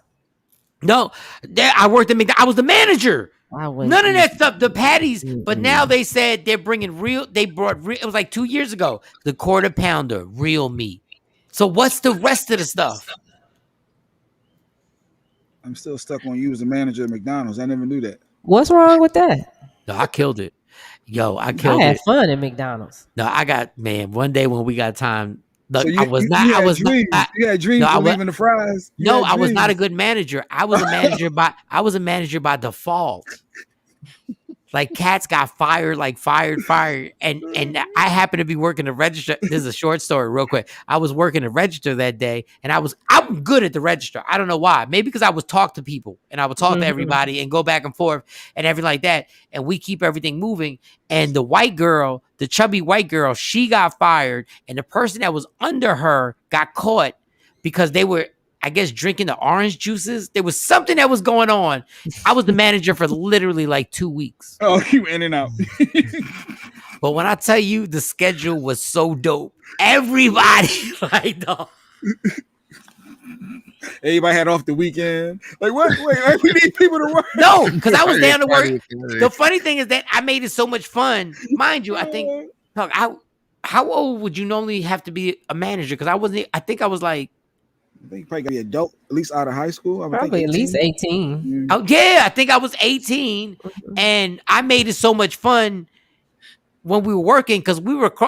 Cam knows where this place is at. The McDonald's across from a place called Prospectors on Route 38. Oh, wow. Okay. So I would want to work the weekends because we could have stuff. Oh, man, it's a long story, but it was 2 weeks. They said McDonald's fries on your IG don't break down. Is that, Mike, you worked there? You was the manager? Is that true? No, the hamburgers don't break down.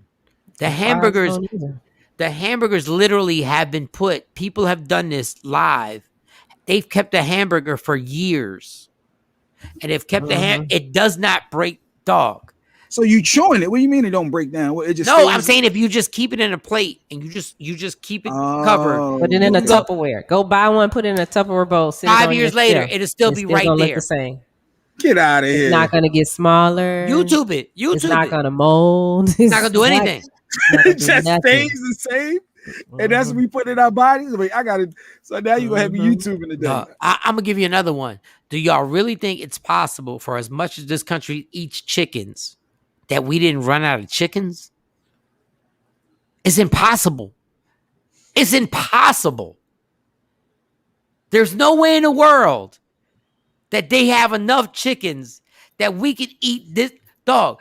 When they said the number of the amount of chicken that we eat, there's no way that we're not eating stuff that's been formulated in like a lab.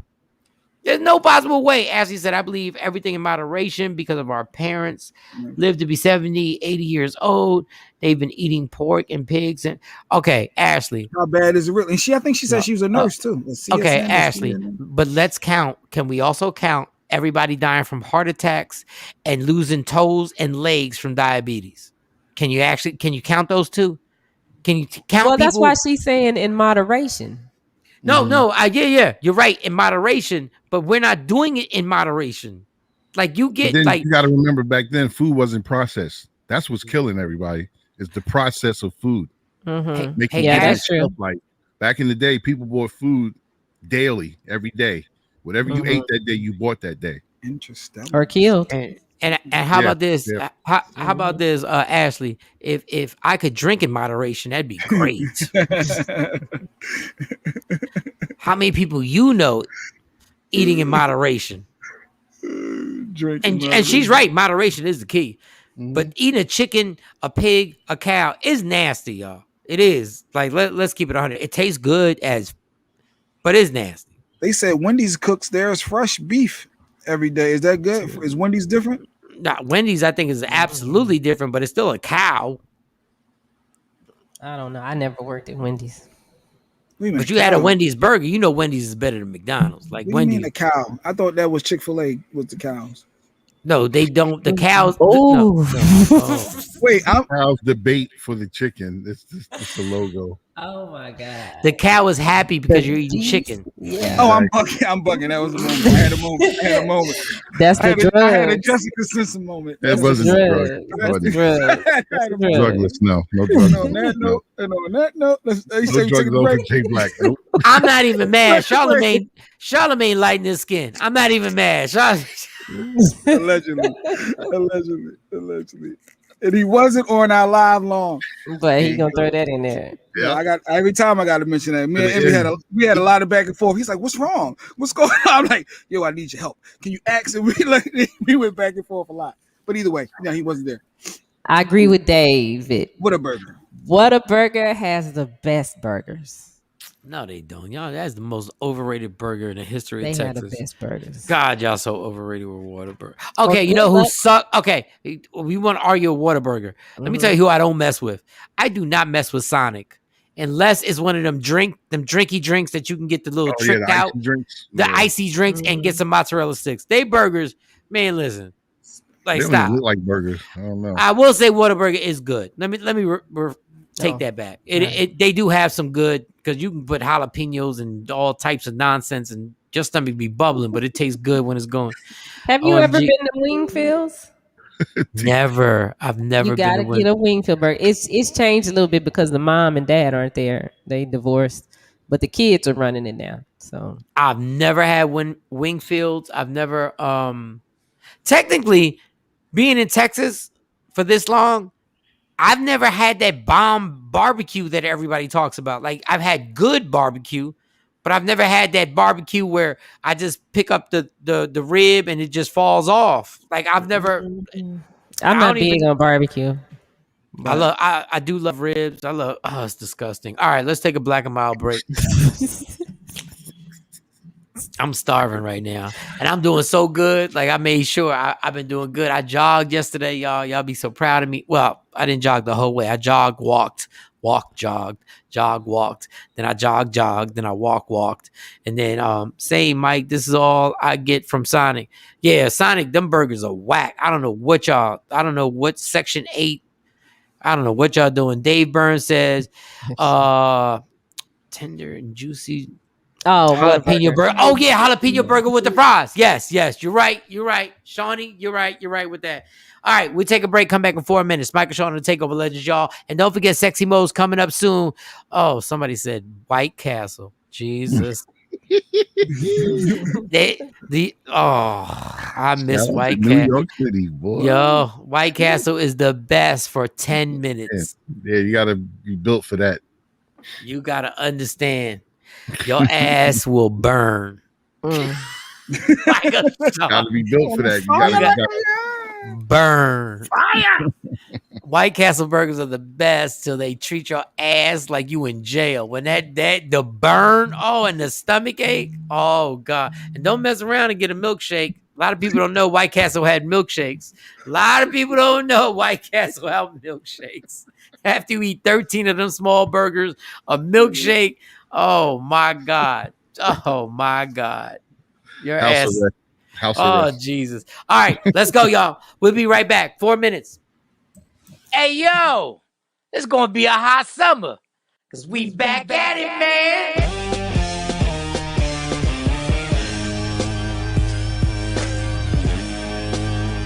It all goes down June 17th, the Arlington Improv, hosted by me, Michael Shawn. Who the else you thought was gonna host it? It's my show, man, and starring Rudy Rush, CJ Starr, your TikTok celebrity, my girl Lustrous Barbie, and the comedian Q, who just got married. Congratulations, homie. Now get your tickets, 817 635-5555 or hit up improvtx.com / is that a backslash? I think it's a backslash.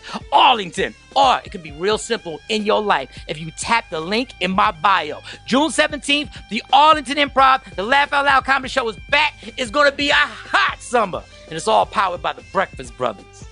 Yeah!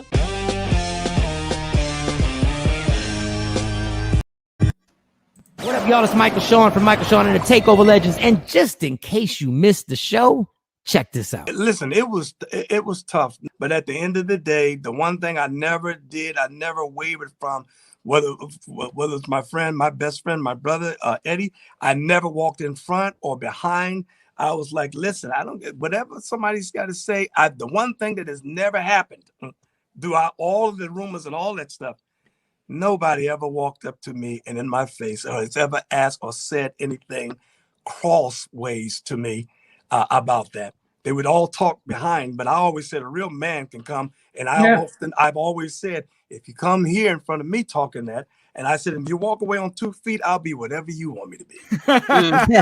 No, the way you and Eddie were rolling, I'm gonna say it.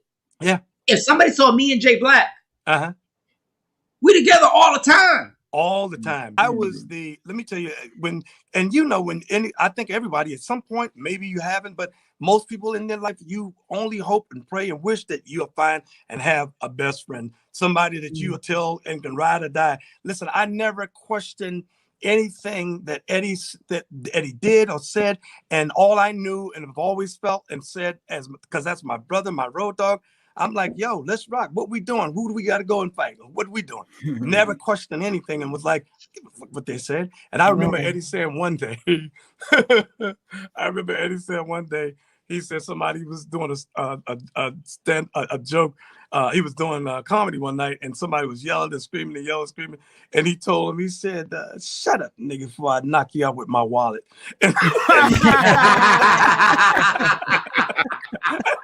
Michael Shawn and the TakeOver Legends. Your escape from reality. Right here on Free Agent Radio. What up, y'all? It's Michael Shawn from Michael Shawn and the TakeOver Legends. And just in case you missed the show, check this out. The one song that nobody knows that Freeway loves, that everybody would wild out if they realized that the one song that you love, the one song. Making my way down south. Okay.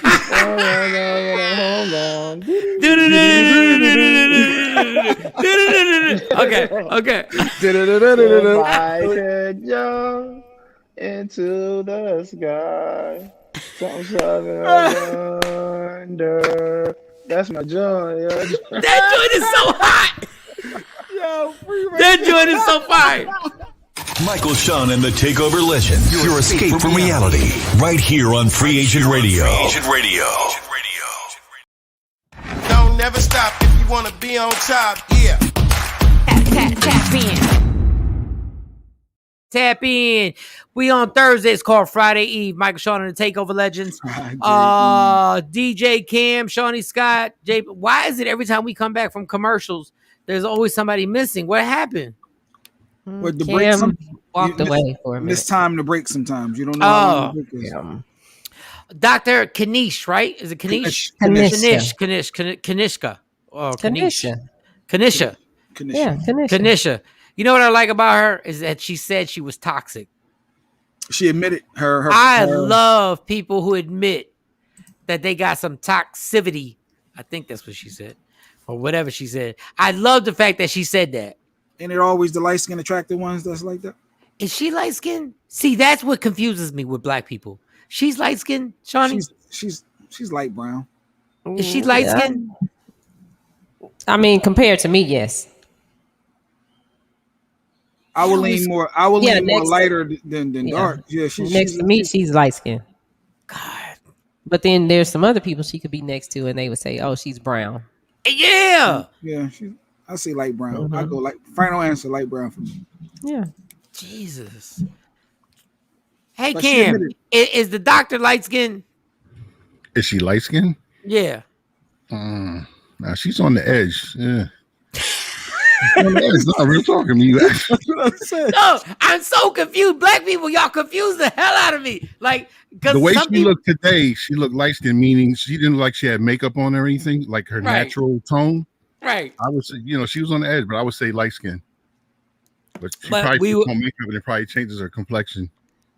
But we were talking. I said I like the fact that she said she was toxic. I like people who tell you up front, like, I got some toxic, but we really gotta have her back.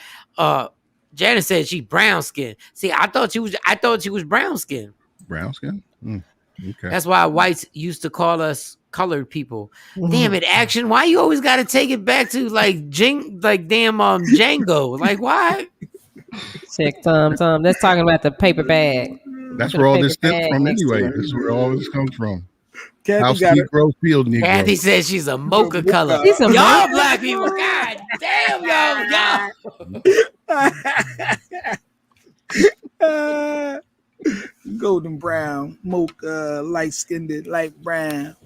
Yeah, my whole thing with her was I like the fact that somebody says, yo, if you deal with me, I'm toxic. Like, I got some stuff with me. Cause I know I do. I think everybody is toxic to a certain degree. What's your level? It's whether they What's your- own it. It's what- the ownership part. What's your 5 to 10 scale? Yeah. What's your Like, not 1 to 10? Let's do 1 to 5. What's your 1 to 5? We're gonna go through the whole team. 1 to 5. How toxic are you? I say maybe a 3, 2.5, 3. 2.5, 3. Okay. All right. That's something. All right right. in the middle, right in the All middle. right. Cam, how toxic are you? Like 1 to 5. 1 to 5. Toxic. Like a solid 2. You said a solid 2. Solid 2. God, this is so scary. Jay Black. Now, when you say toxic, I need to understand. Like, because when I hear the word, no, I need to understand. I know I'm not understand. He's an 8. No, because He's off the board. No, it's levels in trying to understand when you say toxic. Like, is it a good thing to be like? Sometimes you can be on top of things that people can perceive that is being toxic. or bad. No, being on top of things is not toxic. That just means you might be anal or you might be organized. It depends on the level of it. I'm saying toxic as in like this is a negative. This is like something. And we all have a negative. We all A negative. From my perspective, I don't think I'm that toxic. So for mine, I'm speaking for me. Now, I'm being honest. What's the damn number? I would probably go with the low tier, like a 1, if I had to choose. If I'm, and that's just because I have to score something. So that would be my. You don't have to go. If you truly believe that you are 0, you can say you're. I thought I had to have it because No, be honest. Zero's a number. Zero's a number. 1 to 5, so 0 to 5. So yeah, I don't think I'm toxic at all, to be honest. Don't try and fit in now. Don't try and fit in now. Okay. Hey, I'm just Even being though he honest. shows us examples almost every show. Toxic. He's not. Toxic. You mean like a ish starter? Like, what do you mean by toxic? Like, I'm just bad. Like, I'm just always something. Like, what? I'm confused because I don't think I'm that. I don't think. Nobody Like, listening is confused. I'm killing myself right now. Mike, don't do it. Don't do it. He ain't worth it. He ain't. He ain't worth it. That's you being toxic. You made Mike choke yourself. That represents your 1. No, that was his decision to do that. He made that choice. See, that's you being That was his decision. You can't put someone else's decision, poor, horrible decisions on me. Jay, you're the funniest. He's Thank a you, M. 0. Jenkins. That's somebody in Cam's fam. All right, I got it. Yeah, it's Nicky. I appreciate it. That's Mo. Okay. Hey, Mo. Yeah, okay, good. Oh my gosh. Oh my goodness. So, Jay, What did Kathy say?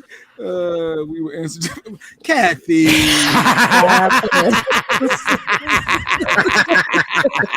She's still talking about that. He said 5+. She mad the black Kathy. No, Kathy, that wasn't me. Your childhood. Don't put that on me. Don't put that on me. Ashley Newman says that's what makes us so great because there's so many colors that we are we're the only race that can get that off. No, I absolutely agree with you. It's just like, but the fight that goes on within the black culture over the colors is amazing. Jay is toxic with his line of questioning. I mean, look, Jay said he's a 0. If you think I'm going back into that, okay. So Mike, what was your level, Mike? We didn't. I'm on the highest level. I don't even know why Stacy's with me. What? You're not giving yourself no credit? Like, you just saying that you just know you're that toxic. No, I look, I have parts of me that are amazing, but my toxic level of toxicity or whatever the doc said is on the highest. But your intent is like, you don't have that. Like, is a difference. Like, if you're not trying to be toxic. Like, you have good intentions. Sometimes I don't have good intentions. Like, look, listen, man, I wouldn't be with me. Like, I'm gonna tell you right now. What do you mean by killer? Oh, yeah, that's it. You mean toxic? You mean by killer? Like a killer? Like they dead? No, it's not toxic. Like, we're not saying you a murderer. No, he's saying. I get what he's saying, because when I said the toxic, like, what do you mean? I'm trying to justify or define what toxic means. Right. It's not always. Oh my God, the doctor said toxicity. I'm saying it wrong. Isn't always malicious. Oh my God, y'all. Oh my God. Oh my God. It's not.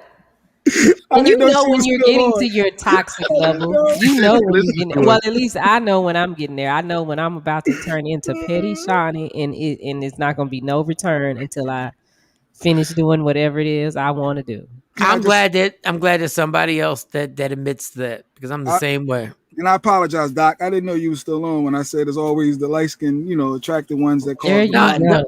Don't worry. I didn't mean it like that. That wasn't my intent. That wasn't my intent.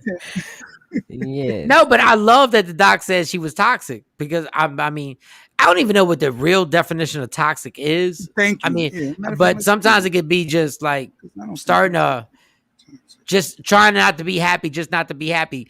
The situation is fine. Everything is fine, but you have now found something that is going to screw it up. Now, I do that. Like, I would let something annoy me. Everything will be good, and then I'll let something set it off, and it sticks with me for. It says poisonous. Spreading the energy. It says one word, poisonous. Very harmful or unpleasant in a pervasive or insidious way. Like, if you read that definition, right, and then you sat my whole family down, Stacy and kids and all, they'd be like, yes, he is toxic.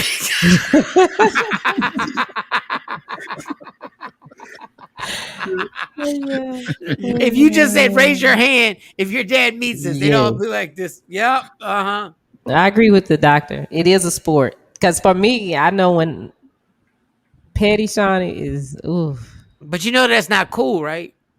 It is cool, because if I get to Petty Shawnee, you've done something. Like, you have crossed a line. Because I let a lot of stuff roll off my back. But celebrates her evil. There goes Jay Black Jr. right there. Jay Black Jr. right there. You did something. You did something because my toxic levels have gone up. How about maybe you're just not you're in a toxic mood? Nah, well, I guess so. Because I let a lot of stuff slide. But you hit the right button. Jesus. Petty See, that's why you should always be able to speak your mind and feel comfortable to share your thoughts, your true thoughts. Well, you do. You tell a person, hey, stop stepping on my foot. They keep stepping on your foot.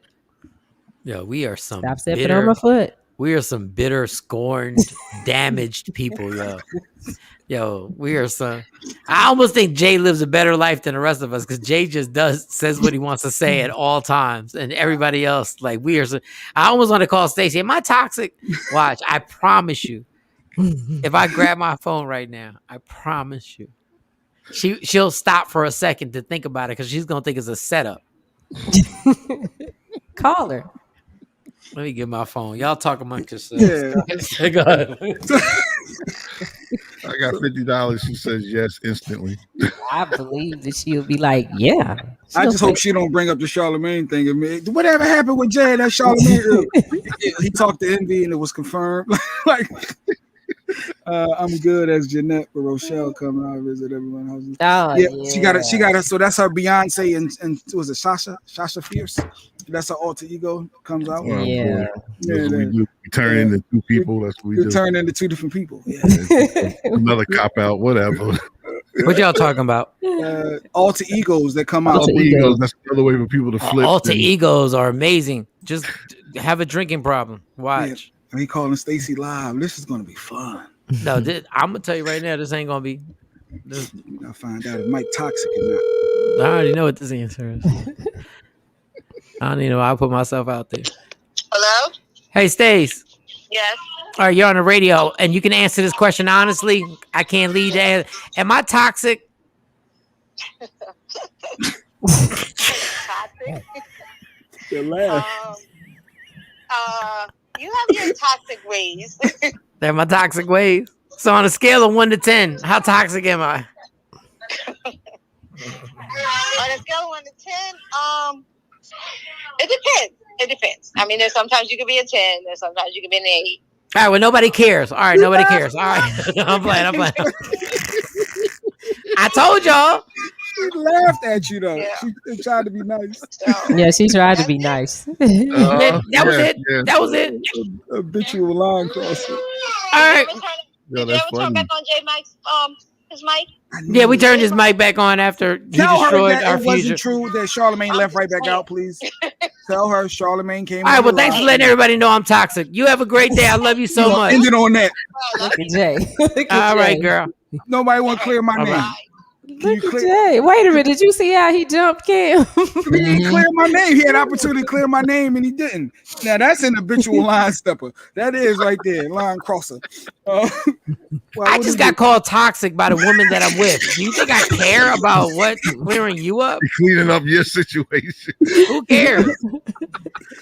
But you knew you were toxic. You said you're very high. You know, you have high toxicity levels. Honestly, I'm just misunderstood. It's wordplay. She said the second one, like she was going to go down a bunch of notches. Like she might have. It is what it is. Oh my goodness. Look, when somebody plays too much, I'm like, well, leave then. What? Where did that come from? Yeah, her laugh was vicious. Her initial laugh told us exactly what we needed to hear. Mm-hmm. That was her true reaction. That's real talk. She was like, do you really want me to tell the truth? Say the truth. Or say the radio answer. What is that? What is that phrase? Say the truth and something spike. Oh no! Shame the devil. Call the back. Truth. Shame the devil. And another thing. Oh no! I thought it was. And one more thing about you, this toxic. I'm telling you, I am the most misunderstood person in my family. They be like, he's toxic. No, I just be telling y'all. And I admit I'm toxic, but when you're toxic, it's just that you say things that nobody else in the house wants to say. Now, with her question, what Kanisha just said, is it okay to love a toxic person? Like, why would why would you put yourself through that, knowing that it's toxic? My wife love you. So I'm not Tiny. I'm not like no disrespect. As I say, Jay-Z example. Hey, how about you call your wife? Call lady. You call your wife and ask her. Yeah, how about this? How about this? The funniest thing is, if I had to bet money, Cam is divorced. And if he called his ex-wife, I got money that there's a chance that she'll say, the chances are that she'll say he's not toxic. We just don't F with each other. Let me see if she playing these reindeer games. Quick question. You're on the radio. Be mindful, but please don't hang up. Don't hang up. I know you always hang up on me. He's not toxic. I wasn't listening, so I don't know what you're talking about. So all right, they were having a conversation about people being toxic and different. If they're toxic, the doctor Kanisha says she's toxic and she's acknowledging it. Do you feel like, honestly, like, am I toxic? Like, do you think I'm toxic? I wouldn't call you toxic, but you have some twisted theories and thought processes. that could become All right, let's toxic. just stick with the I'm not toxic. You wouldn't call me toxic. No, that's not what she said. She said I would not. Let Stacey talk. Let her talk. She said I would not say that I'm toxic, but she said there are some moments that she may feel down the road. Do you know she's on the phone that she can talk? I think if it's the right person, you could be toxic. I'm not having that though. So if I was with somebody else, they may perceive me as toxic. No. You could be toxic. You could be like you need a partner in toxicity, I think. Yes. So two toxics equal. Okay. All right. I think you need somebody like you have it in you, but if it's not brought out, if somebody doesn't allow that to come to the surface. Are you trying to say you check me? What are you trying to say? I'm not trying. Absolutely. Goodbye. Goodbye. Oh, I love her. I like her. What? Whose idea was that to call? When is your wife's birthday? I'm trying to give her an out. She checked me. I ain't trying to say nothing. She said absolutely, mother. Did we time check this one? Yeah. It's about time check. Wait a minute. 2 hours, 18 minutes. 219. Right around 219. All right. And you can put Stacey in there too. Put the Stacey and then cut and then go right to.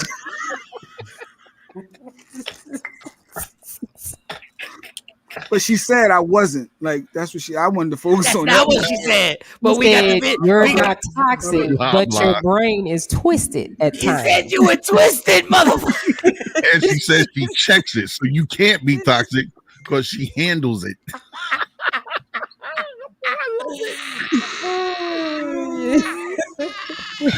Jay is Dr. Spock. He ain't got no juice. Second in command. Second in command. Hey, Vern. Let's look at my family right there. Oh, that's my sister. Bring her comment. What? My sister and my mom, they put their official government names up. We'll go back to what was her comment? Jay's wife needs to have her own time. She really does. She's too opinionated. No. There's no such thing as too opinionated. No, she's too opinionated. Yo. She need to come on right after us. Yo, she needs a show right there, right? Yo, this is the recap. Hold up. And I will repeat this. The first time I met her, I was like, she's too quiet for Jay. You did say that. You did say that. Denise, she acknowledged your potential for toxicity. I hate that word, but she's not having it. Yeah, there was a whole absolutely. You act like you checking me. Absolutely. Because it sounded like she was trying to say she checked me. That's what. No, she did. No, she did. She ain't trying to. And if I was you, I would simmer down if you want that bacon. Yeah. You might want to sit back in your chair. I see you sitting upright. And I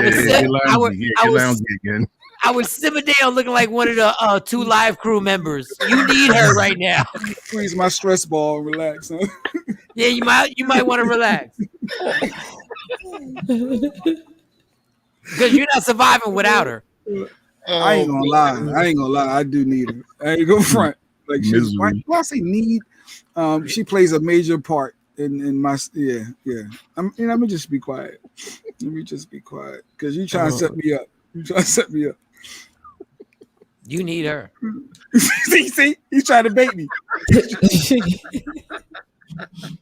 I've been by myself in Texas for almost 8 years. You need her. You don't even know. You let me tell you something. If you mess that up, I would, like I said, I would not be on your side. Like I'd be like, Jay, that girl rides out. She's a soldier. All right, let's get this allegedly. We didn't even introduce her. Who just popped her up? Oh, I brought her up. What the hell? What the hell, Shawnee? We supposed to introduce her. Hot potato. Well, I thought it was okay to bring her. She part of the show. She was good. Are we going to the same hold up, ovaries. You normally put the little thing up and you like allegedly coming, and it makes us it makes us look professional. We're not, but it makes us look professional. So you put the scroll that says allegedly coming up with Sexy Mo. Okay, wait a minute. Yeah, put the scroll up. Take her off. Take her off. Take her Okay, off. let's take Oh, it you got to off. do the coming up. Yeah, take her off. Son. Take her off, Shawnee. Take her off. Down. Y'all didn't see none of that. Y'all ain't seen none of that. Y'all ain't seen none of that. Up next. Oh, up next with Allegedly with Sexy Mo. Oh, okay.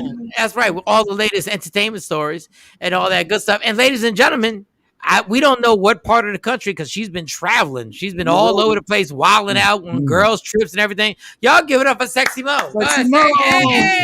Hey, what's going on? Oh, from the background, it looks like you're home. What? What? Toxic? What? What? Aren't First you of home? all, I'm not toxic. I just attract toxic people. There we go.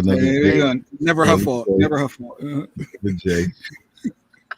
I wish we. I ain't say I ain't have crazy moments, but I'm not toxic.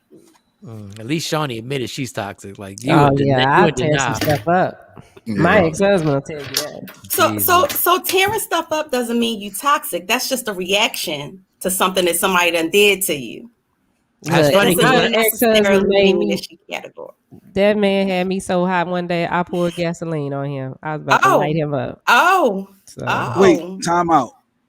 Let that simmer, Mike. No, Mike. No, everybody be quiet. Everybody be quiet. Let that just lay. Let that lay for a second. And she said 2.5, 3. Whoa. Yeah.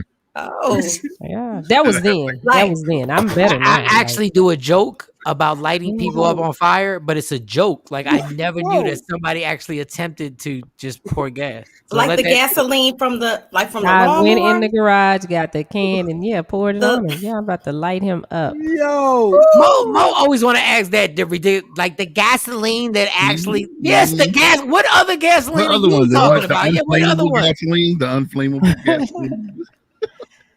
He can tell the story better than I can. Wait, did you light the flame? No, like you pour gasoline. I'm curious now. You dumped it. Like, where did you get the gasoline from? It was in the garage. So you had like lawnmower, like on the side. You pour some in the cup, and then No, I brought the whole can in the house. And you just flung it on like a bucket of water. You just Woo! Oh, he pissed you off. No, that was abusive. He had to I don't even like the way Shawnee's facial expression changed while she was telling the story. Like, I need my box to be eliminated. I was everybody go but her. She's the only one left sitting there like what in the world? So my grandmother told me one time she boiled lye on the stove. Ooh. It was one of them days, baby. Yeah, like actually say, Shawnee, was it leaded or unleaded? Like, was it feel like it was unleaded? What you trying to figure out? My stepmom did that too. My stepmom did that to my dad. She had a pot of water boiling on the stove, and she's from Pottstown. Baby, she's about to light my daddy up, and I wasn't even mad at her. Do y'all see how black women giggle about doing violent stuff? Now, if I say, them grits. If I say, yo, Jay, remember that time I broke Stacy's ribs? That's not funny. Y'all be like this. What? Cops will be coming in your apartment right now. We would come jump you. Oh, she said she poured gasoline. Did you think about matching it, like getting a lighter, or like did you consider the match? Yeah, the only thing that stopped me because he was like, light it. I'm like, oh, he wanted that. He tried to call your bluff. No, he wasn't trying to call my bluff. He knew he was wrong. Oh, like light it. I deserve to die. Like one of them type of moments. Yeah. This everybody listen. This is so unhealthy. What we're saying, very unhealthy. All this is unhealthy. We do not here at Michael Shawn and the TakeOver Legends. We do not co-sign anything that's being said right now. I mean, that was years ago. We've grown. Now, when y'all made up, that's what T.I. said. Grown. It was years ago. That's what Bill Cosby said. That was years ago. So the makeup sex. How long did you smell the gasoline after? Because I'm sure it took a while to get that off. Well, No, wasn't no makeup sex. Oh, Let me see, because the girls were they born? I don't think they were born. So eventually we had to at some point. But no, it was about another woman. It was another woman that I kept having to No, deal with. Ashley, it ain't low key. No, I ain't low key crazy. I'll let you know off the cuff. Listen, okay. Don't throw gasoline on somebody who's low key. I ain't low key. Y'all be mixing words. Y'all be playing with the Webster dictionary. Nah, Y'all wildin'. my ex-husband can tell you some stories like that relationship should have never happened because I didn't even want it, and I think that's part of the problem. I'm gonna tell you right now, if you try and light me on fire and we have makeup sex, I'm putting it in your butt.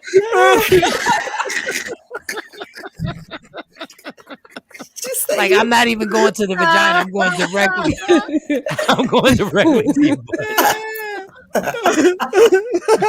With the gasoline on? With the gasoline? Do what Dr. Bruce said. Yeah, with the gasoline, I'm going right in the. Don't even say nothing. I'm not doing any gradual progression. I'm gonna do it just like it's a vagina. I'm gonna go just like.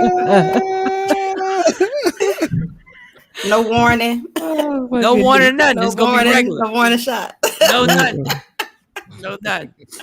Oh my God. I can't. Hello. Who thinks of that though? Like, I guess who thinks of putting somebody in gasoline and dousing them? But wow. Hey, it happened. I learned a lot today. I feel like I learned a lot, Shawnee. I think you learned not to mess with Shawnee. And I wouldn't go that far anymore. I mean, we had some issues, but we cool now. I mean, we cool then too. The calmness as she tells the story scares me, and I don't scare easily. Yeah, she's very calm with sharing this story. Yeah, I just got a whole gallon of gasoline and throw it on them, and wow. All right. It's just being transparent. No, that's a bit much. That's when gas was cheaper though, J Black. We ain't doing that these days. It ain't even the money for me on this one. Like he said, hold up. Shawty said she's just being transparent. No, you was just being abusive. Like, it ain't got nothing to do with transparent. I don't know what you're talking about, transparent. Well, it happened. He's alive. He's okay. Well, God bless. God bless it, homie. I'm glad he ain't got two-tone skin right now. He might be lighter. What? We don't know if he's light skin or dark skin. It just depends on what part of the body you looking at. That's the new dermatology right there called Shawnee. She can lighten your skin for you. Take off the dark marks. He good. He want to come back, so he good. Oh, he wanted to come back after that. He still want to come back. He called the other day. Matter of fact, yesterday. Yo, no pun intended, but Shawnee's on fire. Do he ever bring it up? That I pour gasoline on? Yeah. If we talk about it. Oh God. If it comes up, like he probably watching the show. He knows. I want y'all to get back. I want y'all to get back. No, you don't. No, I want y'all to get back together just so we can get him on the phone and put him get him on the show. Phone? No, I can tell him to call. He'll call. Oh, give him the link. I need to see his face. Oh God. Because he came back after that. He's still sniffing around after that. I knew it did. That's why I said the makeup sex. I'm sure. Yeah, we were together for probably 5 more years after that. He's still around. He done got remarried. He's still around. We didn't make up sex. I would have had a big lighter in your ear. Like, I would have just lit it in your ear. Like, do you know who we playing with? You know girl, you ever try and light me on fire? You thought left eye was something. Let me show you. Get that left eye. Yeah. Oh man, well, and I never asked for the white woman either. Well, so there you go. I bet he ain't actually gas money after that ever again. What do you mean you never asked for the white one? What that mean? Oh, I read. Okay, because that's what the problem was. That's why. Oh, there was a white woman involved. Oh, well, it was a woman. It really didn't matter what color she was. Yeah, but white is the icing on the cake when it's a white woman. For a black woman, that's the icing on the cake. You rather have another black chick with a white woman, then you got God. And he probably said she wouldn't throw no gasoline on me. I'm sure he probably would have said that. No, she had an electric car. She didn't even deal with gas and stuff like that. With the black women, it was different. There wasn't no gasoline involved, but it was other things involved. Hot grits. Did he Some admit? grits. Did he admit that he cheated, or you went off your assumption? Did he ever say, "Yeah, I did it"? Did he ever admit it? It was always doubt. If it was doubt there, you was wrong. If it was doubt, I mean, it was clear because these people would call me, or I mean, like they knew all our business. Like it wasn't just one; it was like multiple. It was a lot. So he was a serial cheater. Yeah, with white women, and black women. It didn't matter, just women. He got a woman in every state. Well, Shawnee was a serial burner, so yeah, he got a woman in every state. How did he have? How? I don't even He was know in the Navy. like this. He was in the Navy. Oh, and he did 20 years in. So I wasn't his first wife. He had another wife before me, but he got women everywhere. He literally just called me. His aunt died. Well, they had the funeral last week. He had his ex-wife or wife. I don't know what the woman is there. That pissed the girls off. Then he called me afterward and said, "Hey, my friend in Dallas had an accident. Can you help?" It's somebody else that I have a contract with. And he said, "Yeah, I'll send you her number." And then called yesterday. Well, I want to get off the road. Can I come stay with y'all? Yeah, you can come stay here, but we ain't getting back together. Yeah. No, so he uses life events to try to like slide back in.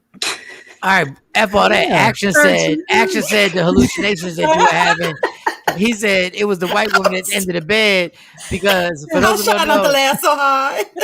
Shawnee was taking his medicine. She was hallucinating. There was a white man that walked into the closet. She talked to the closet. She said there was a white old woman at the end of the bed. Yeah, that was the white woman. Yep. That's great. All right, go Mo. Get to a story. Get to a story. That is. That sounds like the season 2 of Them. Like I'm about that life. Like I'll put Stacey on the phone to say that I'm toxic and all that stuff. But I'm not putting an X on here. But if you would like to put your X on here and you think you're cool with it, like I told him, oh Jesus. I think that he knows what line not to cross with Shawnee. So I don't think he's gonna get too reckless. He likes the attention. So if he gets on here, guess what? He got more women sending him DMs. He liked the attention. So he'll But I mean, we don't care. We talk about, like, we're very transparent about what happened in our relationship. So every once in a while, y'all just don't let it happen like that because y'all cool. Like y'all don't just let it pop off. Like every once in a while, like just like I think it would be good. No, it's not. We are so much better just like this. No, like, y'all can go right back to everything. And no, because he lied too much. And I don't have time to deal with all these women. But now he ain't got to lie. No, you don't understand the way, because what the problem is, he'll tell the other woman a whole bunch of stuff. And I'm like, listen, you can't lie to these women. Just go do what you do. But don't put me and these kids in it, because you don't know what a person will do to get to you. If they feel like I'm in the way, your kids in the way, they might kill us or, do something to us. Just, do what you do and just do that. But he don't know how to do that. It got deep. I just wanted to know if y'all could have 17 minutes of sex without anybody being lit on fire. No, he can talk to whoever else. No, but we cool. Was the sex good when y'all together? We're friends. Oh, that means it was She excellent. didn't answer the question. That was excellent. That means that. No, that don't mean that it was excellent. Because if it was excellent, I'd still be there dealing with it. No, you don't strike me as the type that'll stick in something just because the sex is good. No. Yeah, that's not you. The sex is good, and he pay all the bills, and the check comes to my account. Yeah, I would have stayed. Oh wow. Second thought, I think you should have stayed. All right, go ahead, Mo. First story. Go ahead. But you know what, Shawnee? You know what? Thank you for opening up, because that's gangster. And the fact that you can get him on here, because my whole life would end if I had an X on here. Like when I tell you, like, if you think lighting somebody on fire is bad, if I had an X on here, I promise you, the relapse would happen immediately if I had an X on. Yeah, I will be following you to the bar, Michael Shawn, because I won't want my X on here either. I don't want no parts. We ain't having no exes on here. All right, go ahead, Mo. Well, speaking of exes, things are getting messier. They're not straight with Safari and Erica Mena. Of course, they were fighting over the custody of, who's going to get primary custody over their child, right? In their divorce. She filed for divorce about 2 months ago. And so now we're at the juncture of he's trying to hurry up and get the judge to grant him the opportunity to be in the delivery room, because he thinks Erica Mena is going to shut it down and he's not going to be able to be there to see the birth of his child. So he's telling the judge, hey, this is important that I start bonding with my child right away. But legal sources are saying, Michael Shawn, that he cannot force and a judge cannot force to allow him to be in a delivery room. Can't force Mena to do that. What say you? Be in there. That's just well, you can't. All right. Well, what does Mike about to say? So that's a stressful time, right, Mike? Like that's I mean, if you've ever been in the delivery room, the pain, the contractions, everything that's going on in the room, do you really want the person? Yeah, like about to. It's gonna be a whole big table of mess. Like, I mean, who wants to if I'm not with you anymore? Maybe that's not who she wants in there as her support person. Look, y'all got all the control, so just be happy that y'all got vaginas in this one situation. Y'all got all the control. All the control. So I'm like, if you wanted to be in a delivery room, you should have made the relationship work. I don't know, Safari. Sorry, there's nothing I can say. Like, I can be mad and be like, we should have the right to be there, which we should, but that's not what reality is. That's why when I always say the reality of the reality. And y'all get mad at me, even with the little tennis player, and y'all get mad at me. I'm saying what the reality is. I'm not saying what's right or wrong. I'm saying what the reality of the world is. Nobody cares if Safari wants to see his child born. Right or wrong, nobody cares, even though once the baby comes out, he's fully responsible for the child. Nobody cares. No hiccup on that. Nobody gives a damn about what a man wants to be there and be there for the first minutes of his child breathing. All they're worried about is the woman going to be stressed. A stressful labor and delivery can cause complications for the baby as well. So I think that I don't see a judge ruling in Safari's favor for this, even though he's rushing, because Erica's due in July. So that's right around the corner. Yeah. Do you know how immature it is that two people can't just say, we don't like each other, but I want to be there when the kid's born? Do you know how immature you really have to be to hold whatever happened? I don't care if he knocked off 35,000 chicks. I don't care if she had a threesome with two other dudes. You know how immature you got to be like, the baby's going to come out and the first breath, you should want the father and the mother to actually sit there and be able to tell their child that we were there. But it doesn't matter. I kind of agree a little bit with her though, Mike, because she's exposed. She's wide open. Like, I get, all right, you can be in the waiting room. She's seen her wide open in every situation. But you're currently not messing with this person at that time. You're in a vulnerable state. I mean, that's a bit much. There's nothing sexy about it. He's the father. And it could cause her stress during the delivery, knowing this is once again, I'm saying not being adults about it. We don't F with each other, but we have a child coming into the world together. Yeah, because they got to raise the child together. Yeah, so as soon as the baby born, then you all good. Then let me get the baby on my chest, and then I wouldn't. If I was her, I get it. I get that. Usually I'm the other way around, but I get it. It's immature. No, you wait. Yeah, I would want my kids. It's immature. You want to be able to say when the baby comes out, we put everything aside like adults. Everything that went on is aside. It's easy. The baby. Just do it. Well, you know what? He's fighting for this. He's fighting for, his custodial rights to their first child as well. So we're going to see how this plays out because he's rushing this injunction for this judge to weigh in on his favor, and we'll see how it goes. I don't think there's any other cases probably that a judge said you have to let this person be in your delivery room. This would be rare in my opinion, but I don't know if there's other cases out there. I'm not saying that they can't. I mean, of course, the judge can do what he thinks is right, but I don't think that he has a large ratio of a chance of winning. I really don't. Best interest of that's the a child. private. Yes, that's not the best. You're not doing. Wait, whoa. That's what he's asking. You're not doing it in the best interest of the child, Jay. You're not.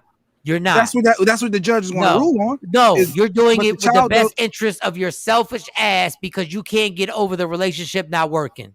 Mm-hmm. And remember, the best interest of the child is that both parents are there when that child comes out. The child ain't going to know.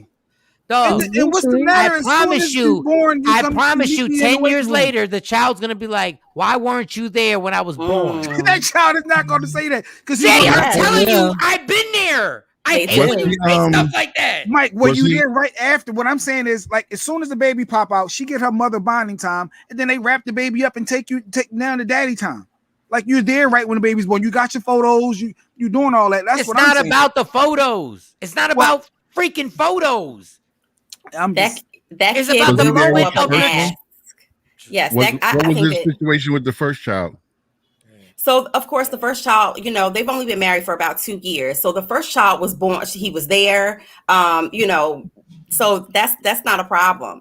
The problem comes in where, okay, now Erica has filed for this divorce, and he wants, I guess, the same thing that he got with the first child. He wants with the second. Yeah.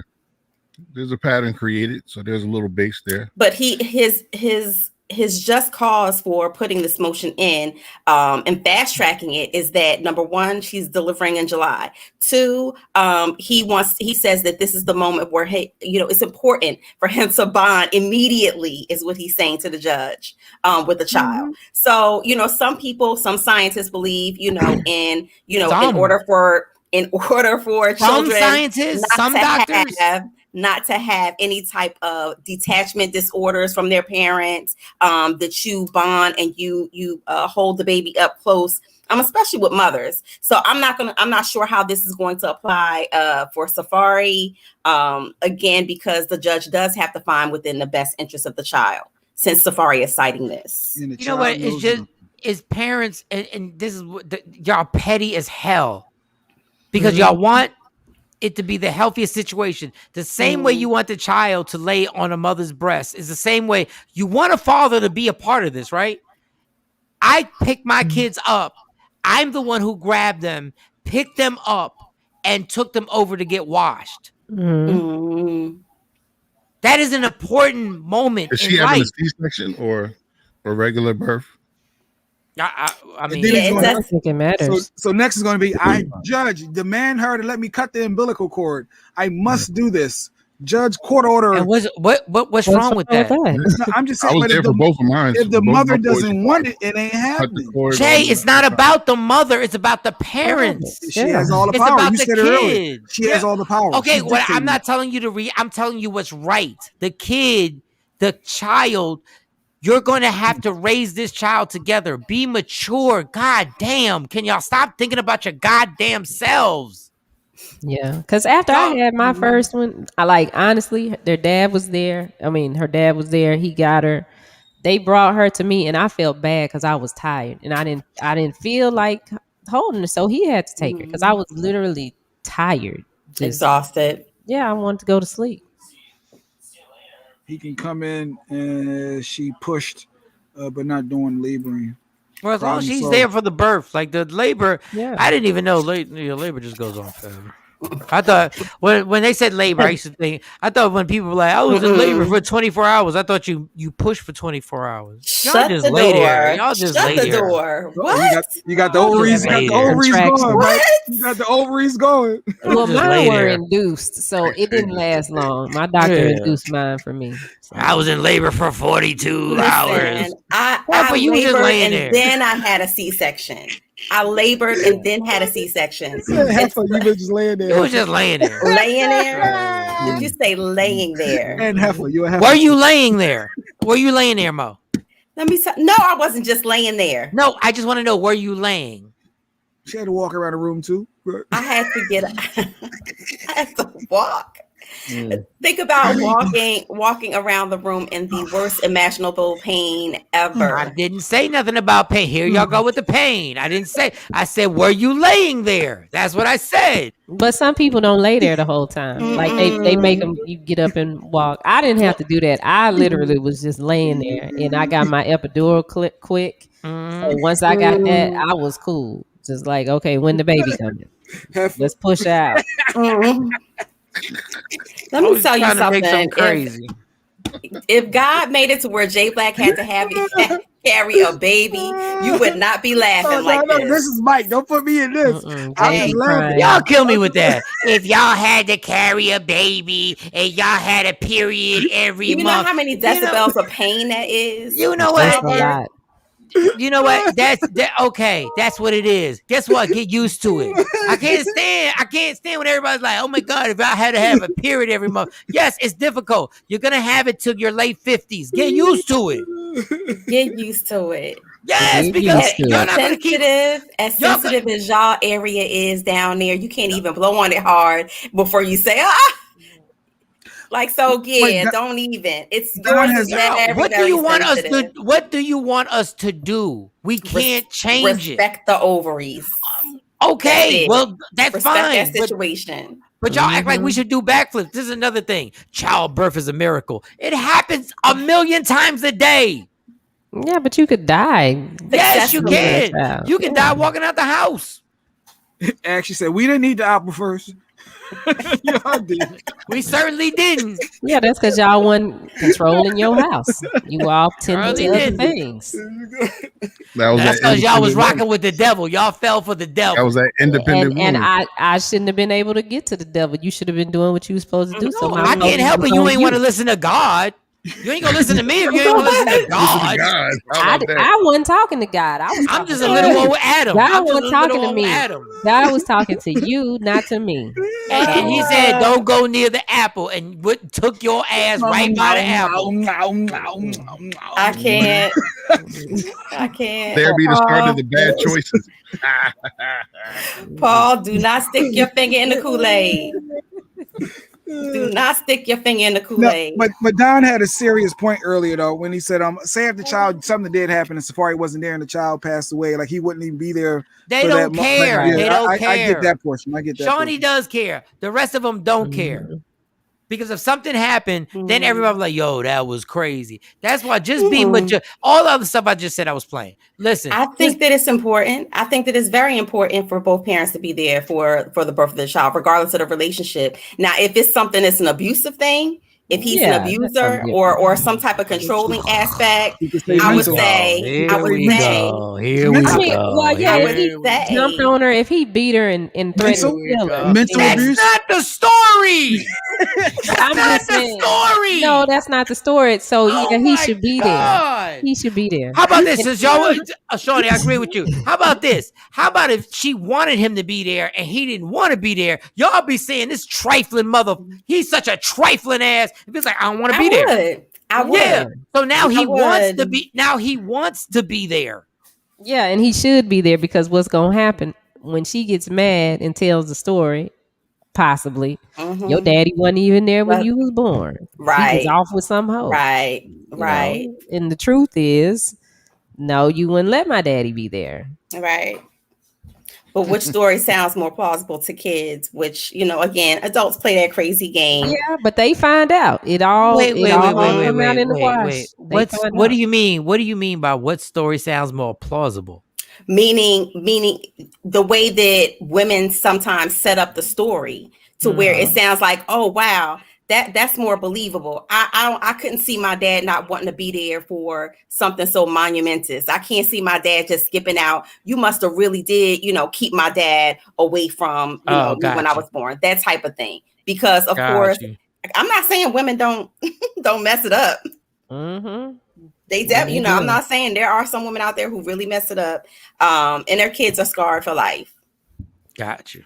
So, but at the same time, you married Erica Mena, so yeah, you know, and he did give her a chance, and ironically, she's the one who filed for divorce. Yep. All right, let's get another story. Oh, damn, it's already. All right, give me another story. Come on, y'all.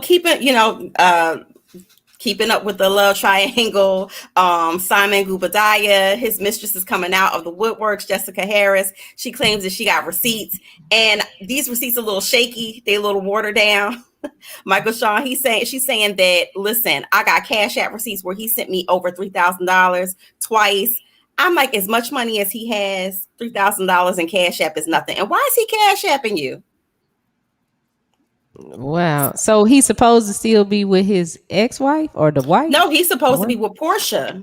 Remember, he's still engaged to Portia. But however, you know, the mistress is coming out basically saying, Portia, I was smashing him during the time that y'all were dating. I was smashing him up to a month before y'all got engaged in this quickie engagement. So she's trying to pull out all of the receipts, like, you know, why drive a Porsche when you can have a queen? She posted on Instagram. So I think, you know, again, pushing the narrative of the show and so forth. I think that she has some things in her repertoire. I want to clap it up for the two women on our show. No, I really do. What did we do? No. I'm serious. Just hear me out. I want to clap it up for the two women on our show who actually go out and are gangster about their careers and taking care of their families and making sure that they got things right, and they don't have to lean on anybody. And they're not the type of person that gets on Instagram and says, I got receipts on why your man was with me, and I got receipts and he sent me Cash Apps, you stupid freaking heifer hoe. You're like, you know how stupid you stupid dummies look as a grown-ass woman in their 30s or close to 40, still talking about, I got receipts. I got receipts on what he did. He's gone. Go move on with your life. If he ain't ish, he ain't ish. But that's why I applaud women who just go like, you know what, go do you. I'm out of here. I don't need this whole thing where I'm stepping and going, I have a Porsche when you could be with a queen. You stupid dummy. And I don't know if you've seen her, Mike, but she ain't, you know. Here she is. I got her picture. She's a average chick. And in comparison to Portia, even though we know Jay Black don't like dark-skinned women. That's a lie. That's a lie. No, that's a lie. I didn't know we have something against dark-skinned women. I don't. That's a lie. Keep it moving. You know, I think that Portia Jay Black's best friends are dark skinned.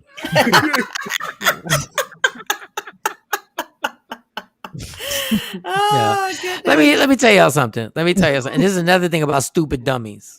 Let me tell you about stupid dummies. I give Portia credit. Both y'all know y'all would not have messed with that blockhead mother if he didn't have a red cent. Oh, so this is the wife, not the mistress? So that's Fallon. So that's the first wife. I don't know. And so he alleges that she got busy with the personal assistant, and that she was even pregnant with the personal assistant's baby. And so that was the first wife. Yeah, that was the first wife. That's what triggered the whole, you know, divorce scandal. And then he ended up. Is it a white woman? No, she's not white. She's just light skinned. Oh, she's wow. posted up She now. like a white woman. Okay, so this is her. Not, okay, here she is. You know, every time I hear a white woman, I think it's shiny and somebody else on their bed. I don't know why. It's not the same lady who was on your bed, Shawnee. No, it's not that lady. No, it's not that lady. Mine was an old, nice grandmotherly lady. If that dude had no disrespect, y'all, because I don't like being an Amazon driver ain't bad. If the dude was an Amazon driver, none of these chicks be checking for him. I know, even though Portia done took the baby, took him to get his teeth fixed, he still, you know. Took who to get their teeth fixed? The man? He got new teeth, baby. He got new teeth. Yo, Portia got the longest. That's Portia, right? Yeah, that's Portia. Portia's one yo, Portia got the longest face ever, yo. Who's that? Oh, Mo dropped. Mo dropped. Internet went out. So I think it's just a part in her head. What they got to do with her forehead to her chin? The way we get our hairstyle, like this wig I got on, that's why I'm going to get my hair done today because I'm tired of looking like this. But how you position it, it makes your face look. Oh, you can pull it down lower over your eyebrows. Like you can pull the wig down No, lower. if I put the part in a different place, it'll look different. And I'm not saying, I'm not judging a guy saying he's ugly. He's just a frumpy dude, Joe. And if he didn't have money, wouldn't none of these two, he would not have these two next to him. I wish, you know what we should have done? We should have got, if he didn't have money, the two chicks that would be standing next to him in this picture right now. He is technically one of the most eligible bachelors right now. But I mean, God, this is so ridiculous. Yeah, it is ridiculous. And you know what? Not for nothing. If he sent her $3,000, why she got that bad wig on? I know, $3,000. So he sent her $3,000. Wait, which one got the bad wig? Which one got the bad wig? The blonde. Okay, they both look. The mistress. Yeah, she got a wig on too, but Portia got a lace. How do y'all be telling it's a wig? You can look at it. You can look to me, at it. Portia's wig don't like. Y'all be liking these wigs. I'll be seeing these expensive wigs, and I'll be looking at them, and I'll be like, that thing look fake as hell. But I'll be like, all right. Portia got on a cheap wig too. She got the part in the middle. Doesn't that mean it's real? No. I got a part in the middle. I get a part in the middle. You know? And let's keep it 100, guys. I'm just gonna tell y'all pick who you want to pick. I think if you had to give me a choice right now, who I'm gonna smash, I think I would have smashed the white girl. She not white. She not white. Oh, whatever she is. What is she? Light skin. She's just light skin. Okay, well then with give a me the bad light. wig. I think I would have smashed her.